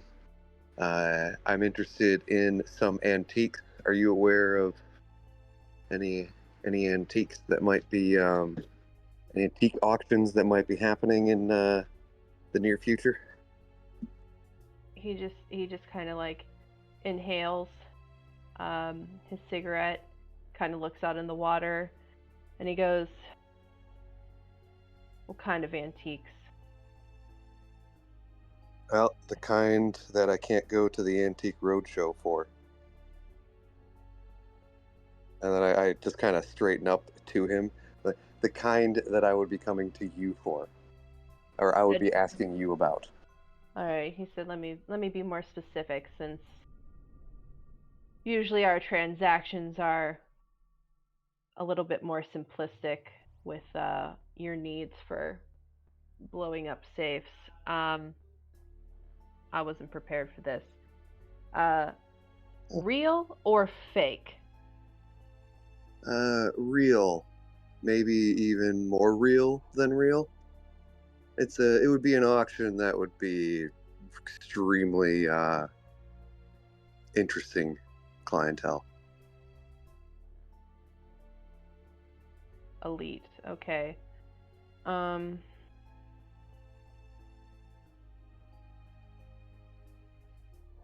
mean, where do all the elites go? They go to the Royal Palm Hotel. I don't know how you're gonna get in there, but if you're looking for that shit, I'm sure there's a safe you can blow up there.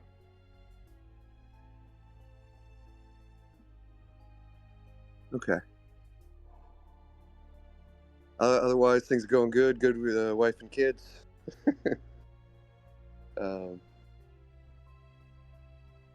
And I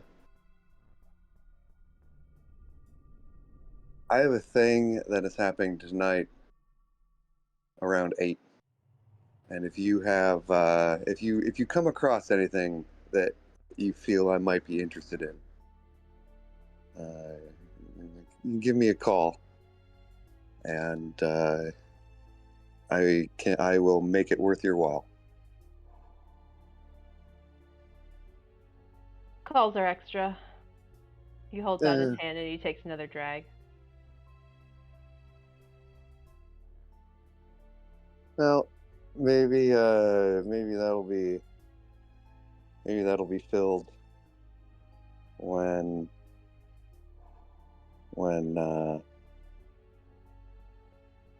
you got something for me. Yeah, maybe I'll actually talk to my wife and kids when I actually have some. So, you need anything else? I got shit to do, and like literally a container ship is like coming in. You know, like he's not gonna work on it, but there must be something he's getting off that ship. Okay. I'll be dangerous. I'm gonna say no, and then I'm going to go to like up some stairs and to like a different level overlooking the docks, and then just kind of do a little stakeout, little watch what he's up to and what's noticing that he's paying close attention to that ship coming in. I'm gonna also pay attention to that ship. Okay, so when you leave, like 2 really big, like security-esque looking dudes, like bouncer looking dudes, come out of various shadowy corners that you hadn't realized that they were there, and they stand around. We'll just go with Ricardo. At least that's the name he's given you. And I would expect nothing less. someone comes up and they have a trolley with one of those wooden crate, shipping crates, and they open it up with like pry bars and stuff, and they start pulling away paper, or the hay. It would be hay in there, and it's like mannequin parts, and then they break open a mannequin, like a full mannequin, like 2 arms, 2 legs, torso, head, and then they put together something that is open, and it's like an assault rifle.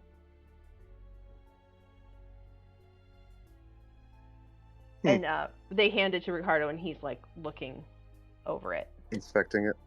Yeah. All right, man. I wish I had one of those Geiger counters right now. And then I will head back. Okay.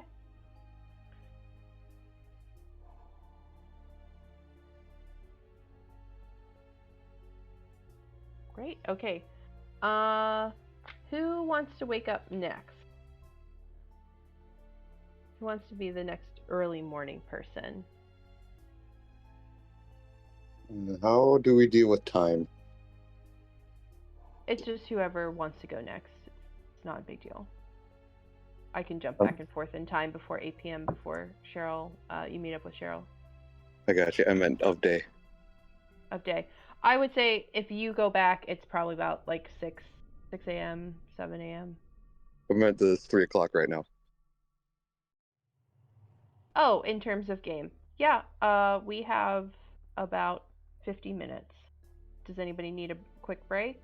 Or Oh no, I thought we had. I thought 3 o'clock was the cutoff. Never mind. Keep going. yeah, we are. Some of us are in Central Time and some of us are in Eastern Time. We are going to go to about 4:50 Eastern Time here. So. I was afraid we were I'm causing sorry, a we're problem. talking about like so many like timelines right now. I'm just like, what time do you Yeah. want me to give you? No. Okay.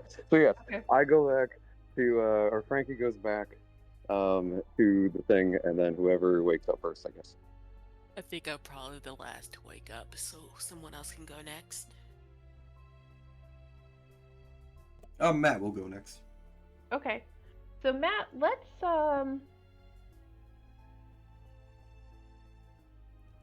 how do you want to go about this, and then I'll do another roll, because you guys need like one more success, and yours was the least fruitful in the roll. Okay, yeah, so I think that I will continue.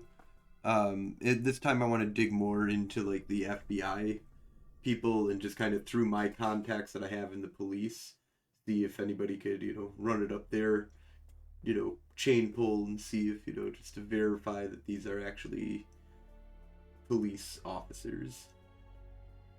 Or Sure. FBI agents, I guess. So I think you call the department chief again.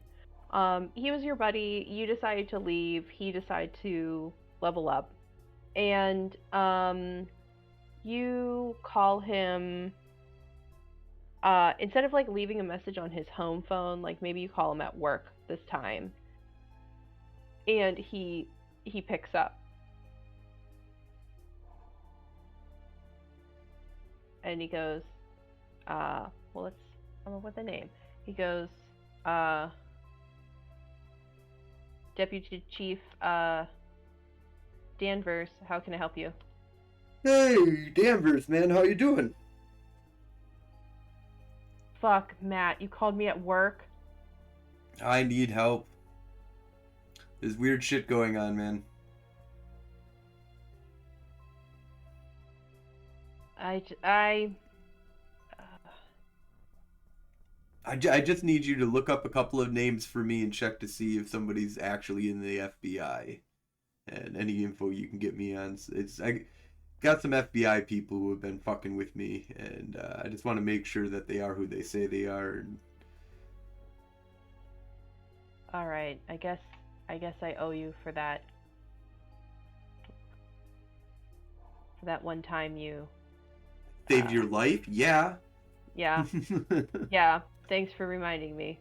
Yeah. He goes, all right, give me the names and just don't call me anymore. Just I'll meet you at the Denny's at noon. Okay. I'm still gonna call you whenever I want. You owe me your life. I won't answer it. Yeah, you will. You owe me your life.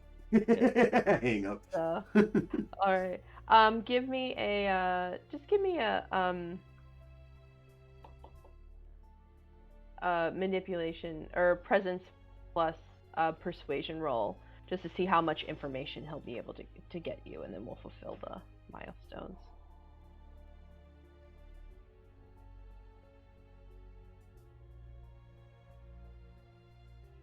Fuck. 1 success. Okay, that's enough. He'll get exactly what you need, but no more. Okay, is anybody up before noon, or should I just fast forward to that scene? Yeah, fast forward it. Okay, so you meet him at the Denny's. He is in, plain clothes. And you see that he's on edge, and he was on edge when you called him before, when you left this kind of voicemail at home, at his house at first. So you feel like you listened to it and then just like didn't get back to you, and you maybe pushed off because of the time. And he comes in and he goes, all right, he's like, I dealt with this, and he's just like, did you give him Cheryl's name too, or Yeah, Celine yeah. Hathaway, or Kyle Maxwell? Yep. Okay, he said the FBI agents are on the up and up. I don't know why their shit was fucked up, so don't come around and tell me that again. He said, he's looking and he's like, listen, this is just stay out of this. He goes, all these names, they're just involved in something, and it's not going to end well because there's a lot of money behind this. It's all connected to the Royal Palm. You don't fuck with the Royal Palm. The sheriff is a patron of the Royal Palm. The mayor is a patron of the Royal Palm. Just tell the FBI agents the bare fucking minimum and let them do their job. They can get another crazy ass warrant, like you told me about. Do you think that the FBI people are going after the Palm then? It's always flagged. We can never make anything stick, and then that weird dead kid, surfer kid, ended up there. Like, he's just like, just don't get too deep in this. You don't have to solve the mystery for them. Just give them the information that they want. You don't have to be the hero in every situation, Matt. That's what became a problem in the Force.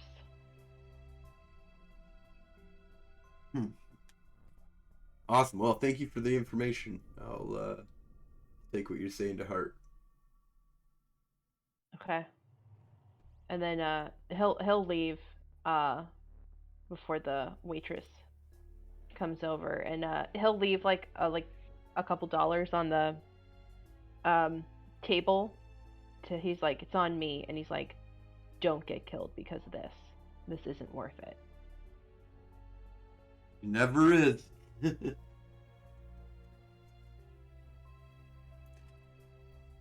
All right. Who's next? Well, I guess I'll go, but I think, do we have everything that we need? My research was pretty fruitful last night. Yeah, and I think, Daisy, I think the car is shot. You need to order a lot of supplies. I feel like you do that when you wake up. I think I wake up at noon. It's hot and uncomfortable and sticky. I was still clutching my monkey wrench in one hand, and I got 3 or 4 bolts stuck to my face, and I look at her and I throw the monkey wrench on the ground and say fuck it, and go inside and get cereal. Just eat it out of the box. Alright, cool. So everybody, Frozen, did you want to relay what happened with the Yes, absolutely. Police chief? You also have you had some informants, but they'll come back to you and they'll be like, I'm not getting involved in this. So your informants are a little bit more local, and they'll say something like, I'm not getting involved with this. I'm not dealing with that absolute asshole Sheriff Whitaker. I'm just not. So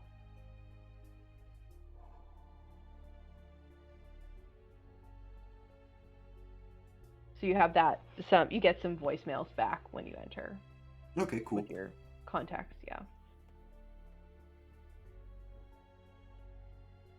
All right. So all the information laid. Um, we know that there's a large weapon smuggling happening down at the docks on top of everything else. Little extra bonus there. And then it's about 7:45 at night, and the sun is starting to set. Oh, should we back up? Because Oh, I'm sorry. once we share all of our information, I think I'm going to say, like, should we just call those FBI agents? I assume they left Okay. us a card. That's like,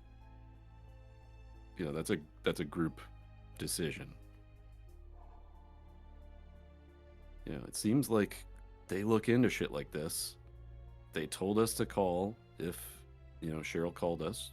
That's what happened. Maybe we just call them.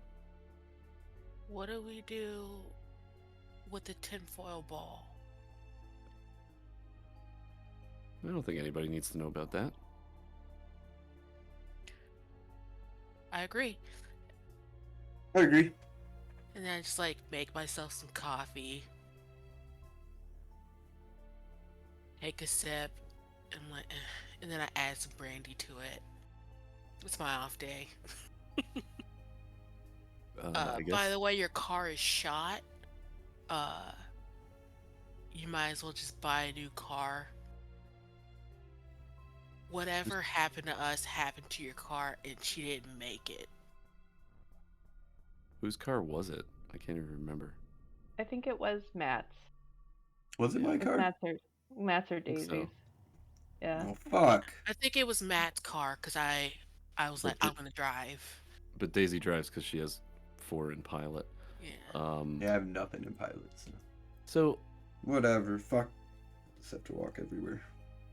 So probably beside the point here, but the thing that happened to us, right? We went to the Coral Castle, we found the locket and had that vision, and then got transported back here. I do the pause motion with my hands, and I point at the camera. Audio or just visual? There's audio too. I mean, we can mute it right now. We can stop it. Okay, I will stop the recording. Did we check to see if they left any spiders around the house? We can check. I'm not too worried about the FBI agents, like, listening right now, though.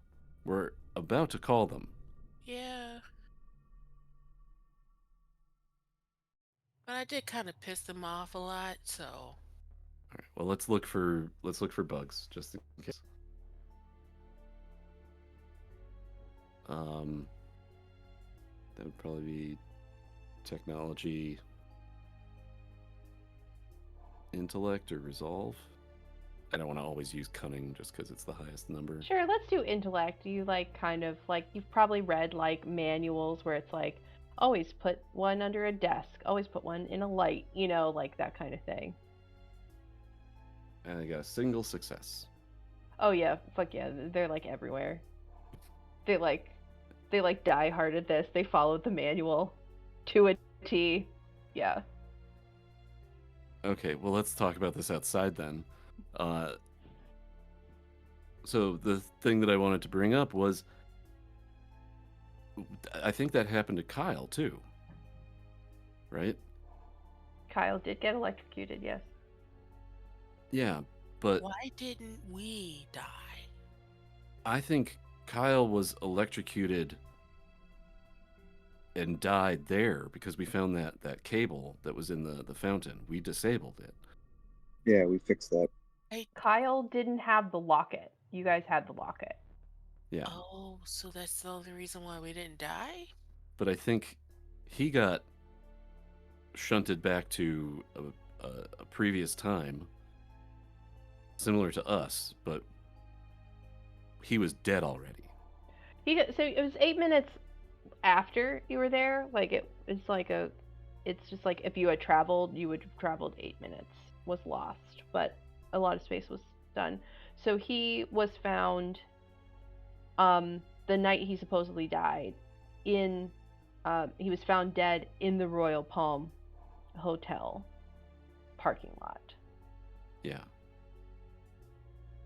So he didn't traverse time backwards or forwards, but he did jump Location. from one space to another, like you did. Yeah.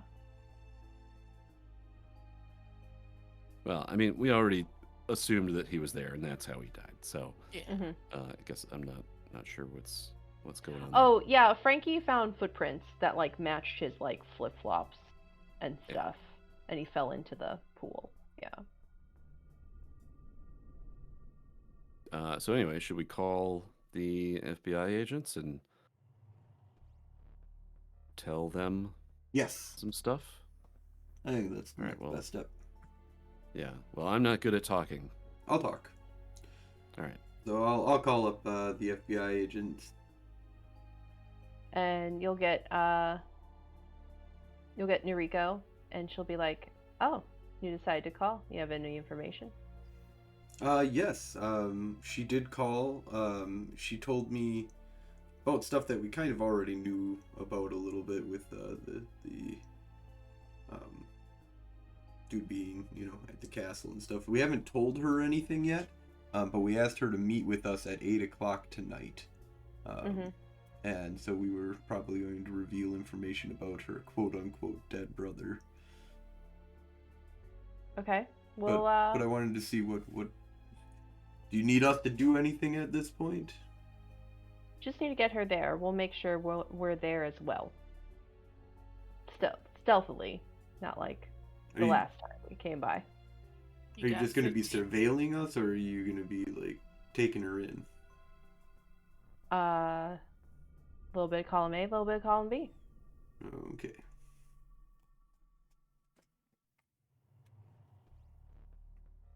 Oh, and don't fuck with the bugs anymore. We need that if she talks in there for evidence. You guys are unbelievable. I hang up. So, they said just act normal. Just proceed, and they're I think they're just gonna, they'll probably kill her or something. Who knows? So when Cheryl gets here, I assume we're going to be able to talk to her for a little bit. Do we want to I say to the group, should we confront her with, Kyle's not your brother. What's all this with smuggling antiques? Or do we just talk to her and wait for the FBI to? I don't know what y'all gonna do, but I'm gonna go grab my bat out of the back of my trunk, 'cause she's not my priority, nor is this weird government bullshit. I'm here to protect and to keep people safe. And then I grab my gloves and my bat in the back and hold it over my shoulder. Who I protect is up to me. And then I'll walk inside the office. You're gonna get a phone call on the emergency line again. In Frankie's backpack. When you all walk in. I answer it. No, you go in my backpack. That's rude. Jeez. Oh, I thought it was the big car phone. It's the other one. Go ahead. Yeah, it's the portable cell phone. Yeah, that it's the car phone. Yeah, but he put it in his backpack for an emergency, and no one has taken it out. So that's where it is. Oh, it's okay. I thought it was my burner that I just used for the one contact. Never mind. Okay. Okay. But I'll oh yeah, shit, sorry. Grab it, pull it out, answer it. Yellow, this is Alligator Alley. It's are you all there? All four of you? It's clearly Cheryl's voice. Okay. And everybody is here, right? Yeah. Yeah. Yeah, okay. Yeah, we're all standing here. She goes, "You're being watched. I can't meet you there tonight." Do you She goes, have she goes, a? shh, stop talking. Look, who's circling around the parking lot? Casually. Don't look exactly at them. She's like, I'm not gonna look. That would be yeah. So Yeah. there's somebody in the park. Like just say that there's somebody in the parking lot. One of the other guys. A sheriff's officer car is taking the long way out of the parking lot. It's kind of like, maybe was there for the Little Caesars, but you don't know. And when you guys Okay. she goes, meet me at the back entrance, the back of the restaurant at the Royal Palm Hotel, by the dumpsters tonight instead. If that will make you, we're all about customer comfort here at Alligator Alley PI, and if that's what you're more comfortable with, we will we'll be there. It might take us a bit to find the place, like the back of it. I can't say I'm familiar with the It's not utility that big of a entrance. mystery. Just meet me there tonight, and she'll hang up. All right, guys. There's a reason that I generally don't keep the phone, and I hand the phone back to Matt. The hot potato of customer service. God. Yeah. I Oh, and whisper into the lamp, make it more obvious, why don't you? And then like,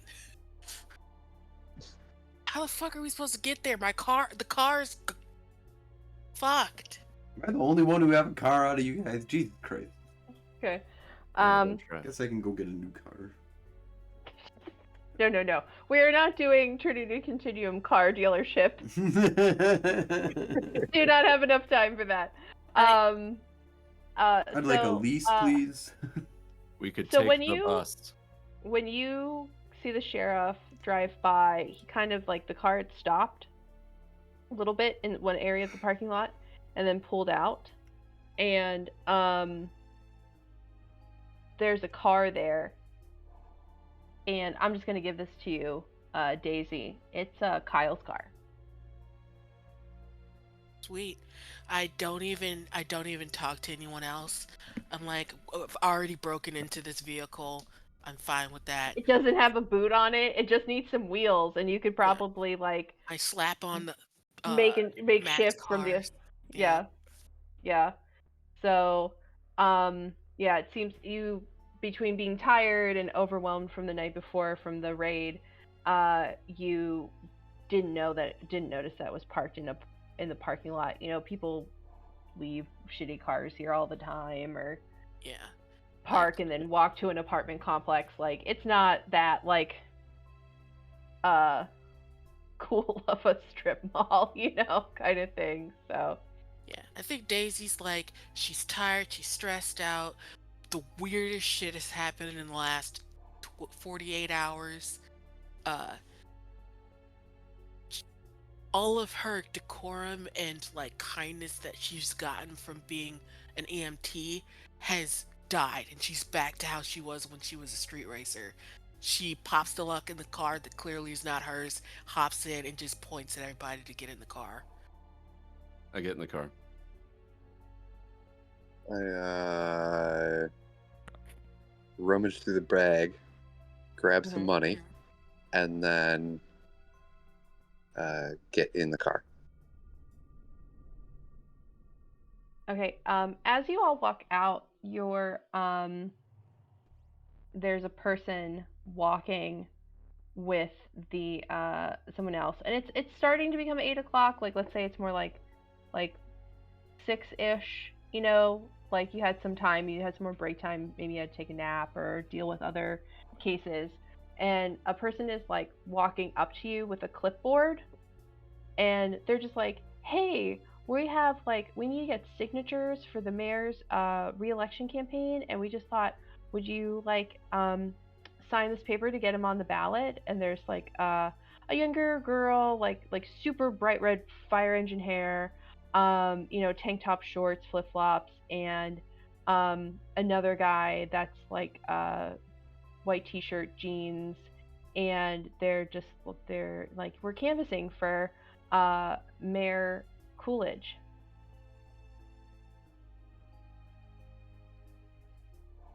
No. And then I walk away.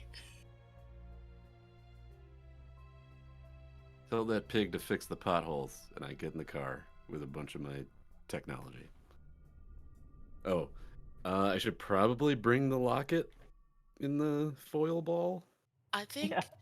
after you told me that there were bugs, I took it out of the foil bowl and like shoved it in my back pocket and just didn't tell anybody.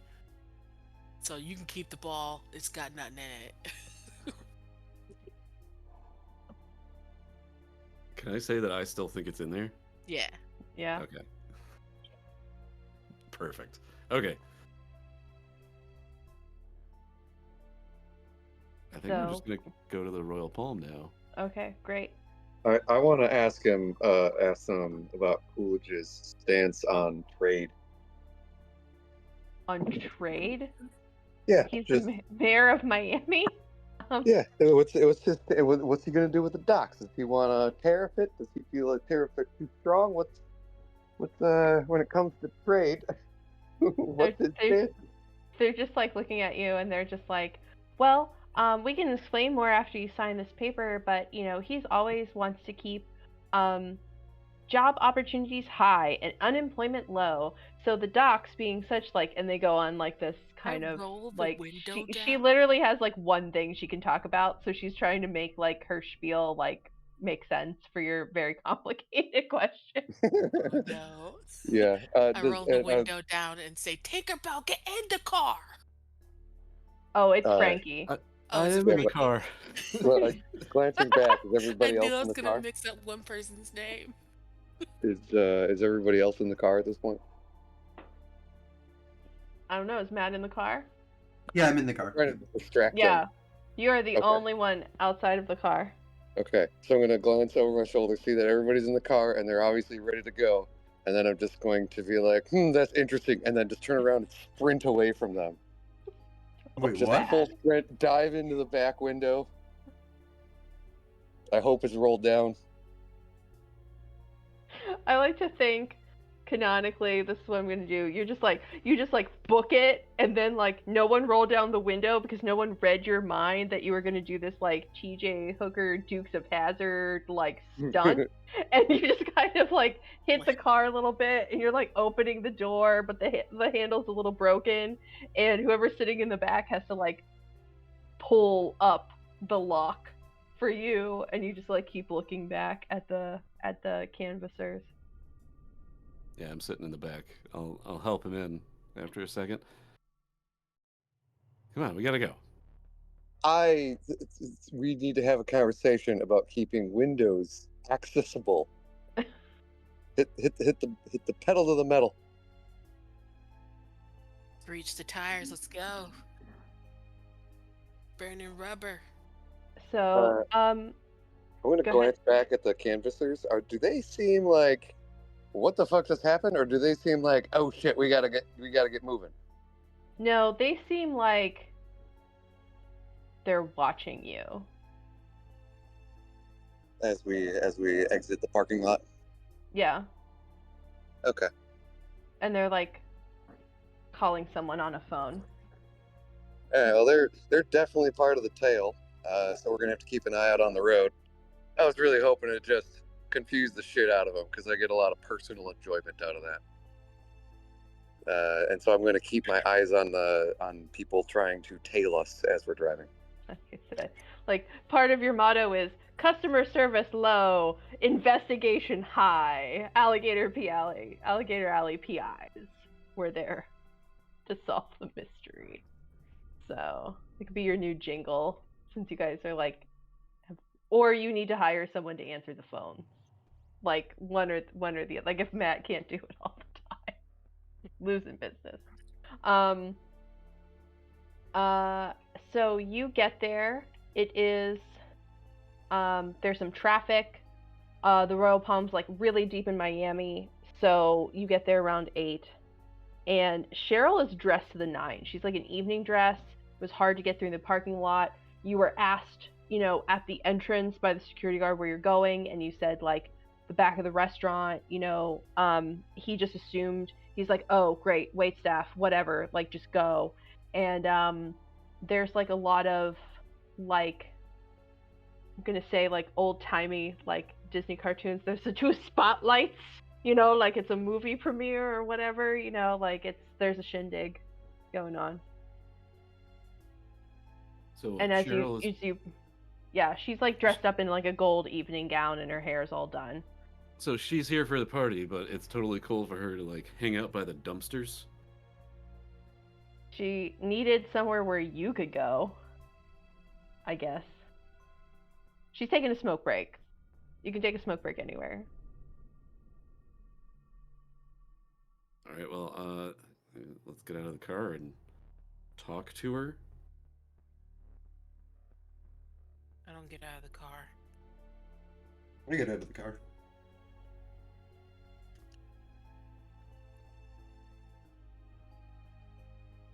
I will get out of the car, but stand next to it.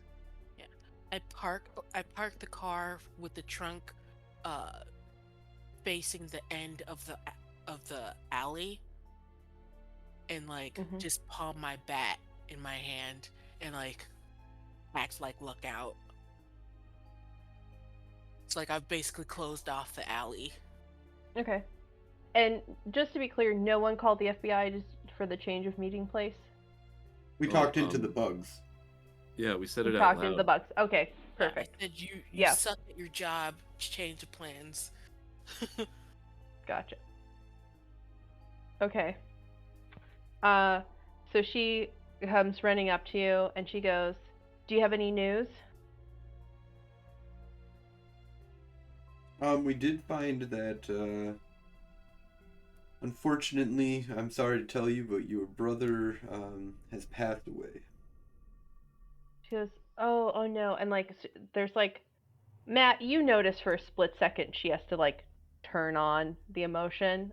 No one else does. She goes, oh no, Kyle. She goes, did you find his car? Did you find any of his effects? Unfortunately, his body was badly damaged, and I believe his personal effects were mostly destroyed. And she's like, oh, they were? Then why are you driving his car? Well... So you do know that it's his car. She'll stand up and take a drag. She goes, yeah, I know my brother's car. Nerd, whatever. Anything that was on his personal body. I mean, the car we had to get out of impound, basically. You keep saying a lot of personal stuff, so I'll just cut the shit. Where the fuck is the locket? For those visually on stream, for some reason I feel the need to LARP this to get into character and fake smoke a cigarette. She goes, cut the shit. Where's the locket? I paid you money for it. So I'm an expert liar. Let's see here. One of my things is skilled liar, and I am going to try and persuade her that we don't have the locket. So what is it? So skilled liar. Let me look that up here again real quick. Meanwhile, I'm trying to conceal that it is in this ball of tinfoil that I am literally holding. This is just like two hands. You're sassing her and you just like two hands, like just giant ball of tinfoil. Yeah. I am in the car still looking, hoping to find someone who was supposed to be tailing us. You don't really see anyone. There's like a lot of cars back here. You see some other staff taking a smoke break like away from the stinky dumpsters and like going back up into the kitchen and stuff. What's starting, however, like way far down, like by one of like a lot of hotels, if their beachfront properties have like an entrance to the beachfront, kind of thing. So like way farther down. You can see it because it's flat. It's very long. But there's like a procession of people after about like 10 or 15 minutes, like a procession of people starting to head down to the beachfront, and you see like some bonfires and stuff, and you see that there's like something set up to so like the shindig's like happening down there, and you see that they're dressed up. In terms of like, it's a bit far away, but you can tell like the guys are wearing tuxedos, at least, and then there's like some tents and bonfires and wait staff following down to the shore. I don't know if Matt was still going to try and lie to her, but I will say, how about you cut the shit? That guy wasn't your brother. He was your employee. I'm still gonna try and lie, just because I'm a really good liar. So, can I use cunning and persuasion? Yeah. Oh wait, no, cunning. Yeah, cunning and persuasion. Yeah. I've just, for some reason, I thought they were 2 attributes at one point. Yeah. And then I get +2 for my skilled liar. Just gives me a +2 whenever I lie. Okay. Unless people can Yes. read my mind. So those are enhancements. So yeah, so Only you just if I need to succeed on the succeed. roll. Yep. Only if you succeed. So go ahead and I feel this is a normal situation for you. Like, I feel like you've been in like shady shit and so just go ahead and roll. 3 successes, 5 altogether with the So enhancement. so what do you say exactly to her? Basically, I'm just feigning ignorance. Like, I have no idea what you're talking about. Why is the locket important? Like, basically, I'm kind of putting it back on her. I'm being like, I have no idea what you mean, but like, what do you like? Why would the locket matter? Like, is that something we should have been looking for? I'm confused. Like, She's just like, oh fuck, what did I waste my money on? And then she's like, why are you holding that all weird? And she will like grab it so fast from you, Tink. Oh no! She'll like peel back and she'll smush it, and she's, God damn it, Tink. there's like nothing in it. She's like, what the fuck is this shit? She's like, were you hired as waiters here? Like, what the hell? What the hell is going on? I'm surprised that there's no locket in there. I'm like, oh shit. Yeah, I'm like, wait a minute, what?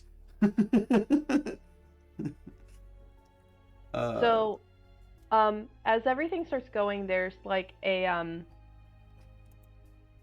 like you start hearing like a string quartet start playing down on the beach, and they have like some speakers and stuff, so it's amplified a little bit. And she goes, fuck, that's a song he always plays before he's about to make a speech. Listen, where is the goddamn locket? I'm gonna ask you again. Do any of you 3 know where it is? I don't know where it is. Supposed And then to she's be gonna, in like, that it's in tinfoil thing. Yeah, she's a Kyle's paper, and then she's just like, she'll notice the note that he left there, and she'll be like, she'll pull it out. She's like, it looks like this. I'll admit, I don't give a shit about Kyle. So the druggie I hired to find this. Did you find it on him? Well, yeah, but like, you seem like a bad person. We don't want you to have it. What? Don't tell her that. God damn it. So you did find it. Bad person. Anyone except the nerd can talk to me right now. Where the hell is the locket? I thought it was in the foil ball, honestly. I don't know where it is. Yeah. Apparently we lost it. Oh god.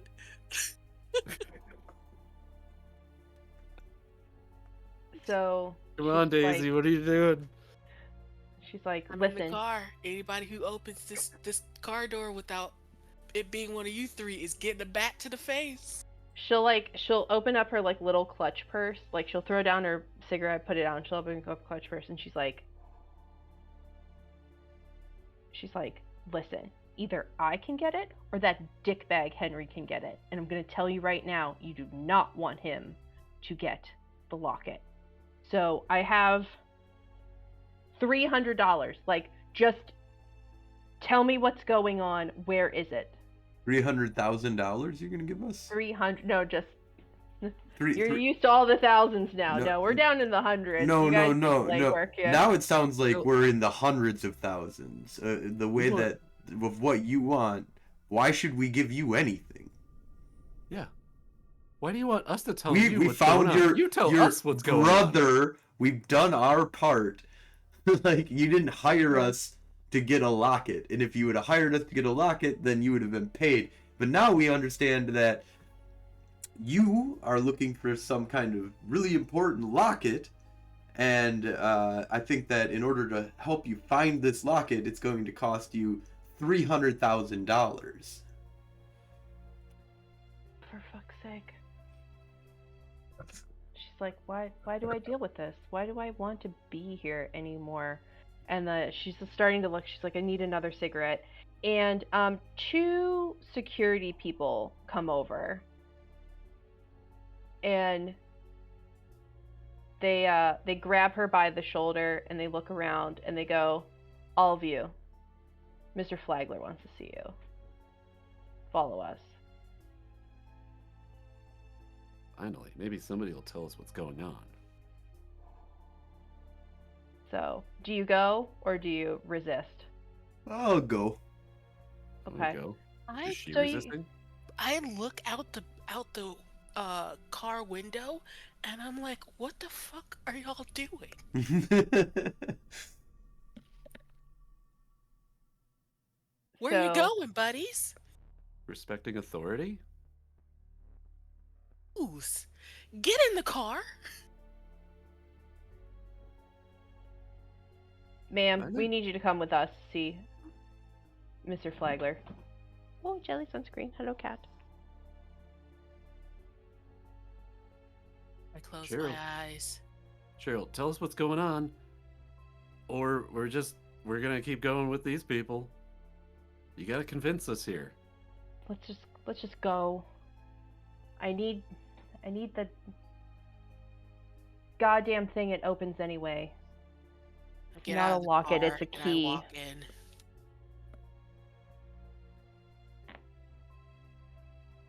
So wait, is Daisy coming with?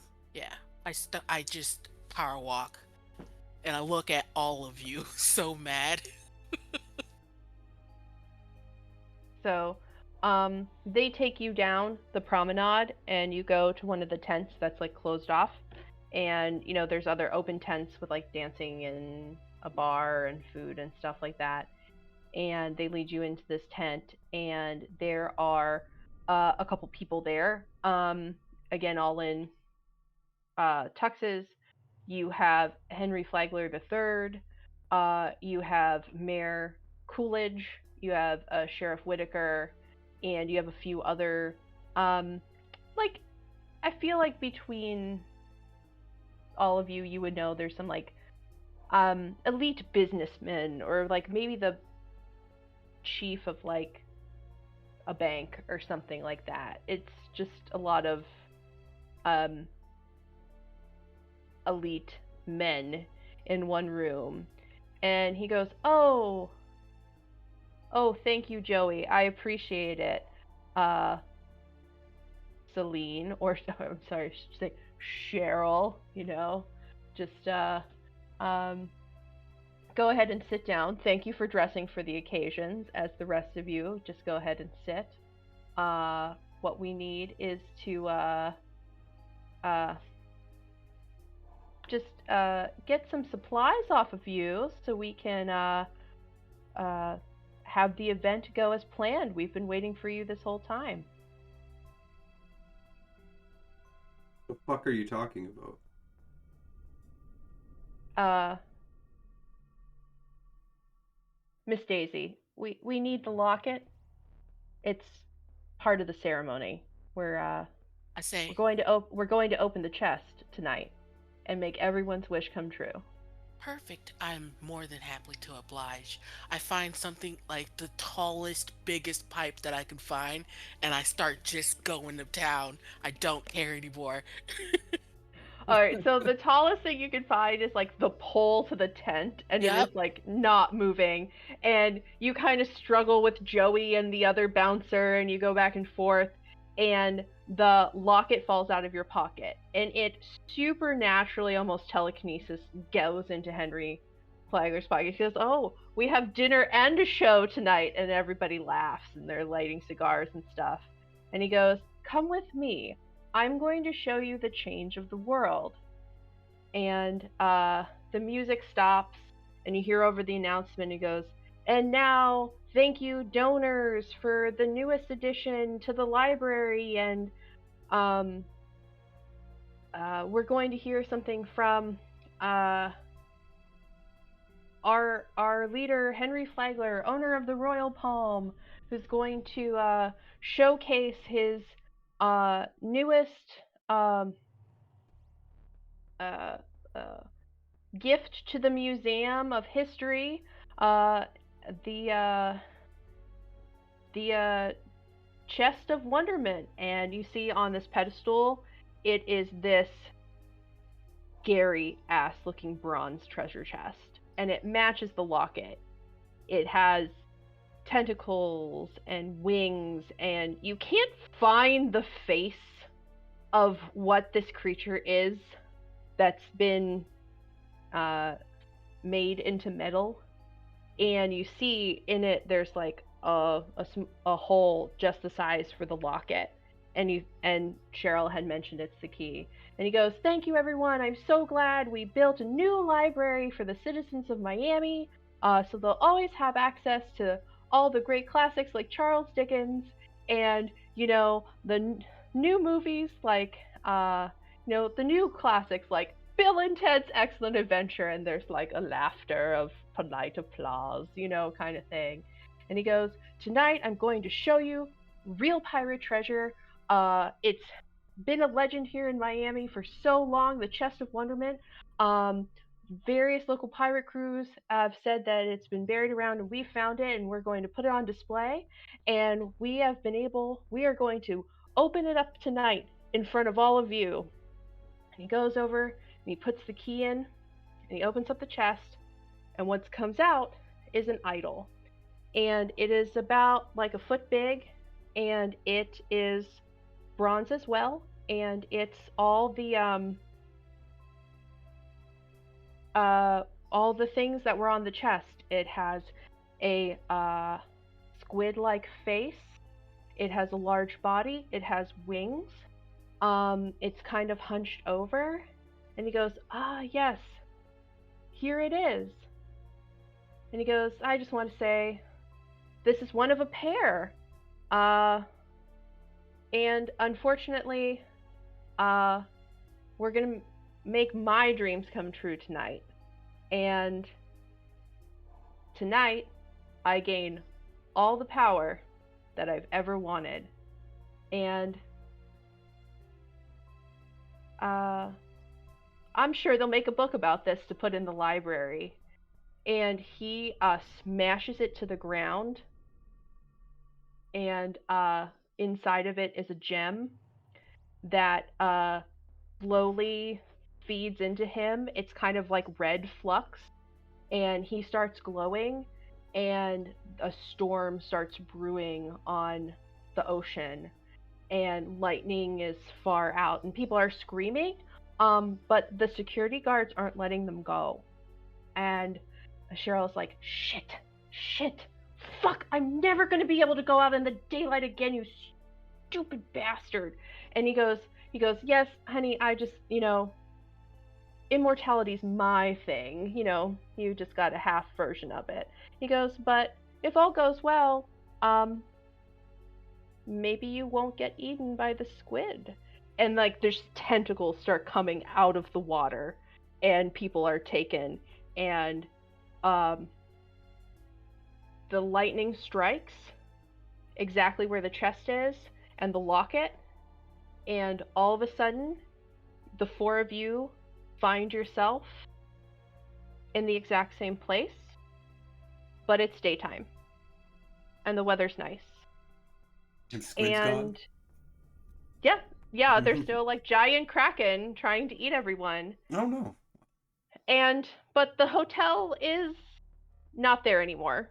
It's What? a Whole Foods. What? Yeah. And you look around and there's literally someone flying. Like a person is flying. And they have a cape. And then they land down and they go, "Hey, what's up? I'm a Storm Rider. I'm a part of Project Utopia. We got a ping from our clairvoyant that you'd be here. Welcome to the future." What the fuck is going on? And that's where we'll end it today. My plan in the future is to maybe push all these characters into Aberrant and then Aeon, etc. Oh, cool. Thank I you like that. so much for joining us. Next up at 5 o'clock is Trinity Continuum Aeon. I hope you have so much fun watching that game. They just started. And once again, I'm Jenna. I've been your GM. Try out Trinity Continuum. It can be anything that you want it to be. It can be a detective noir. It can be a time travel story. It can be sci-fi. It can be super science. And once again, shout out to all my players. Thanks so much to Frozen Fallout, Finn Crossfangs, Ginger Snapperroll, and Moto Rory for going on this ride with me and experimenting and learning a new system. And please check out our Mage 20 game on Monday nights on Twitch on the Federation Frontline Report. Or if you're into Eve gaming, Frozen Fallout does a lot of streaming for that too. And then we also have The Legend of Tycho Vance, which is part werewolf with a crossover in mage. So if you'd rather try old World of Darkness out that way, we have that for you too. So thanks again for joining us, and we'll see you next time in the future. Bye! Bye. Bye. Later. Thanks for joining me. Bye.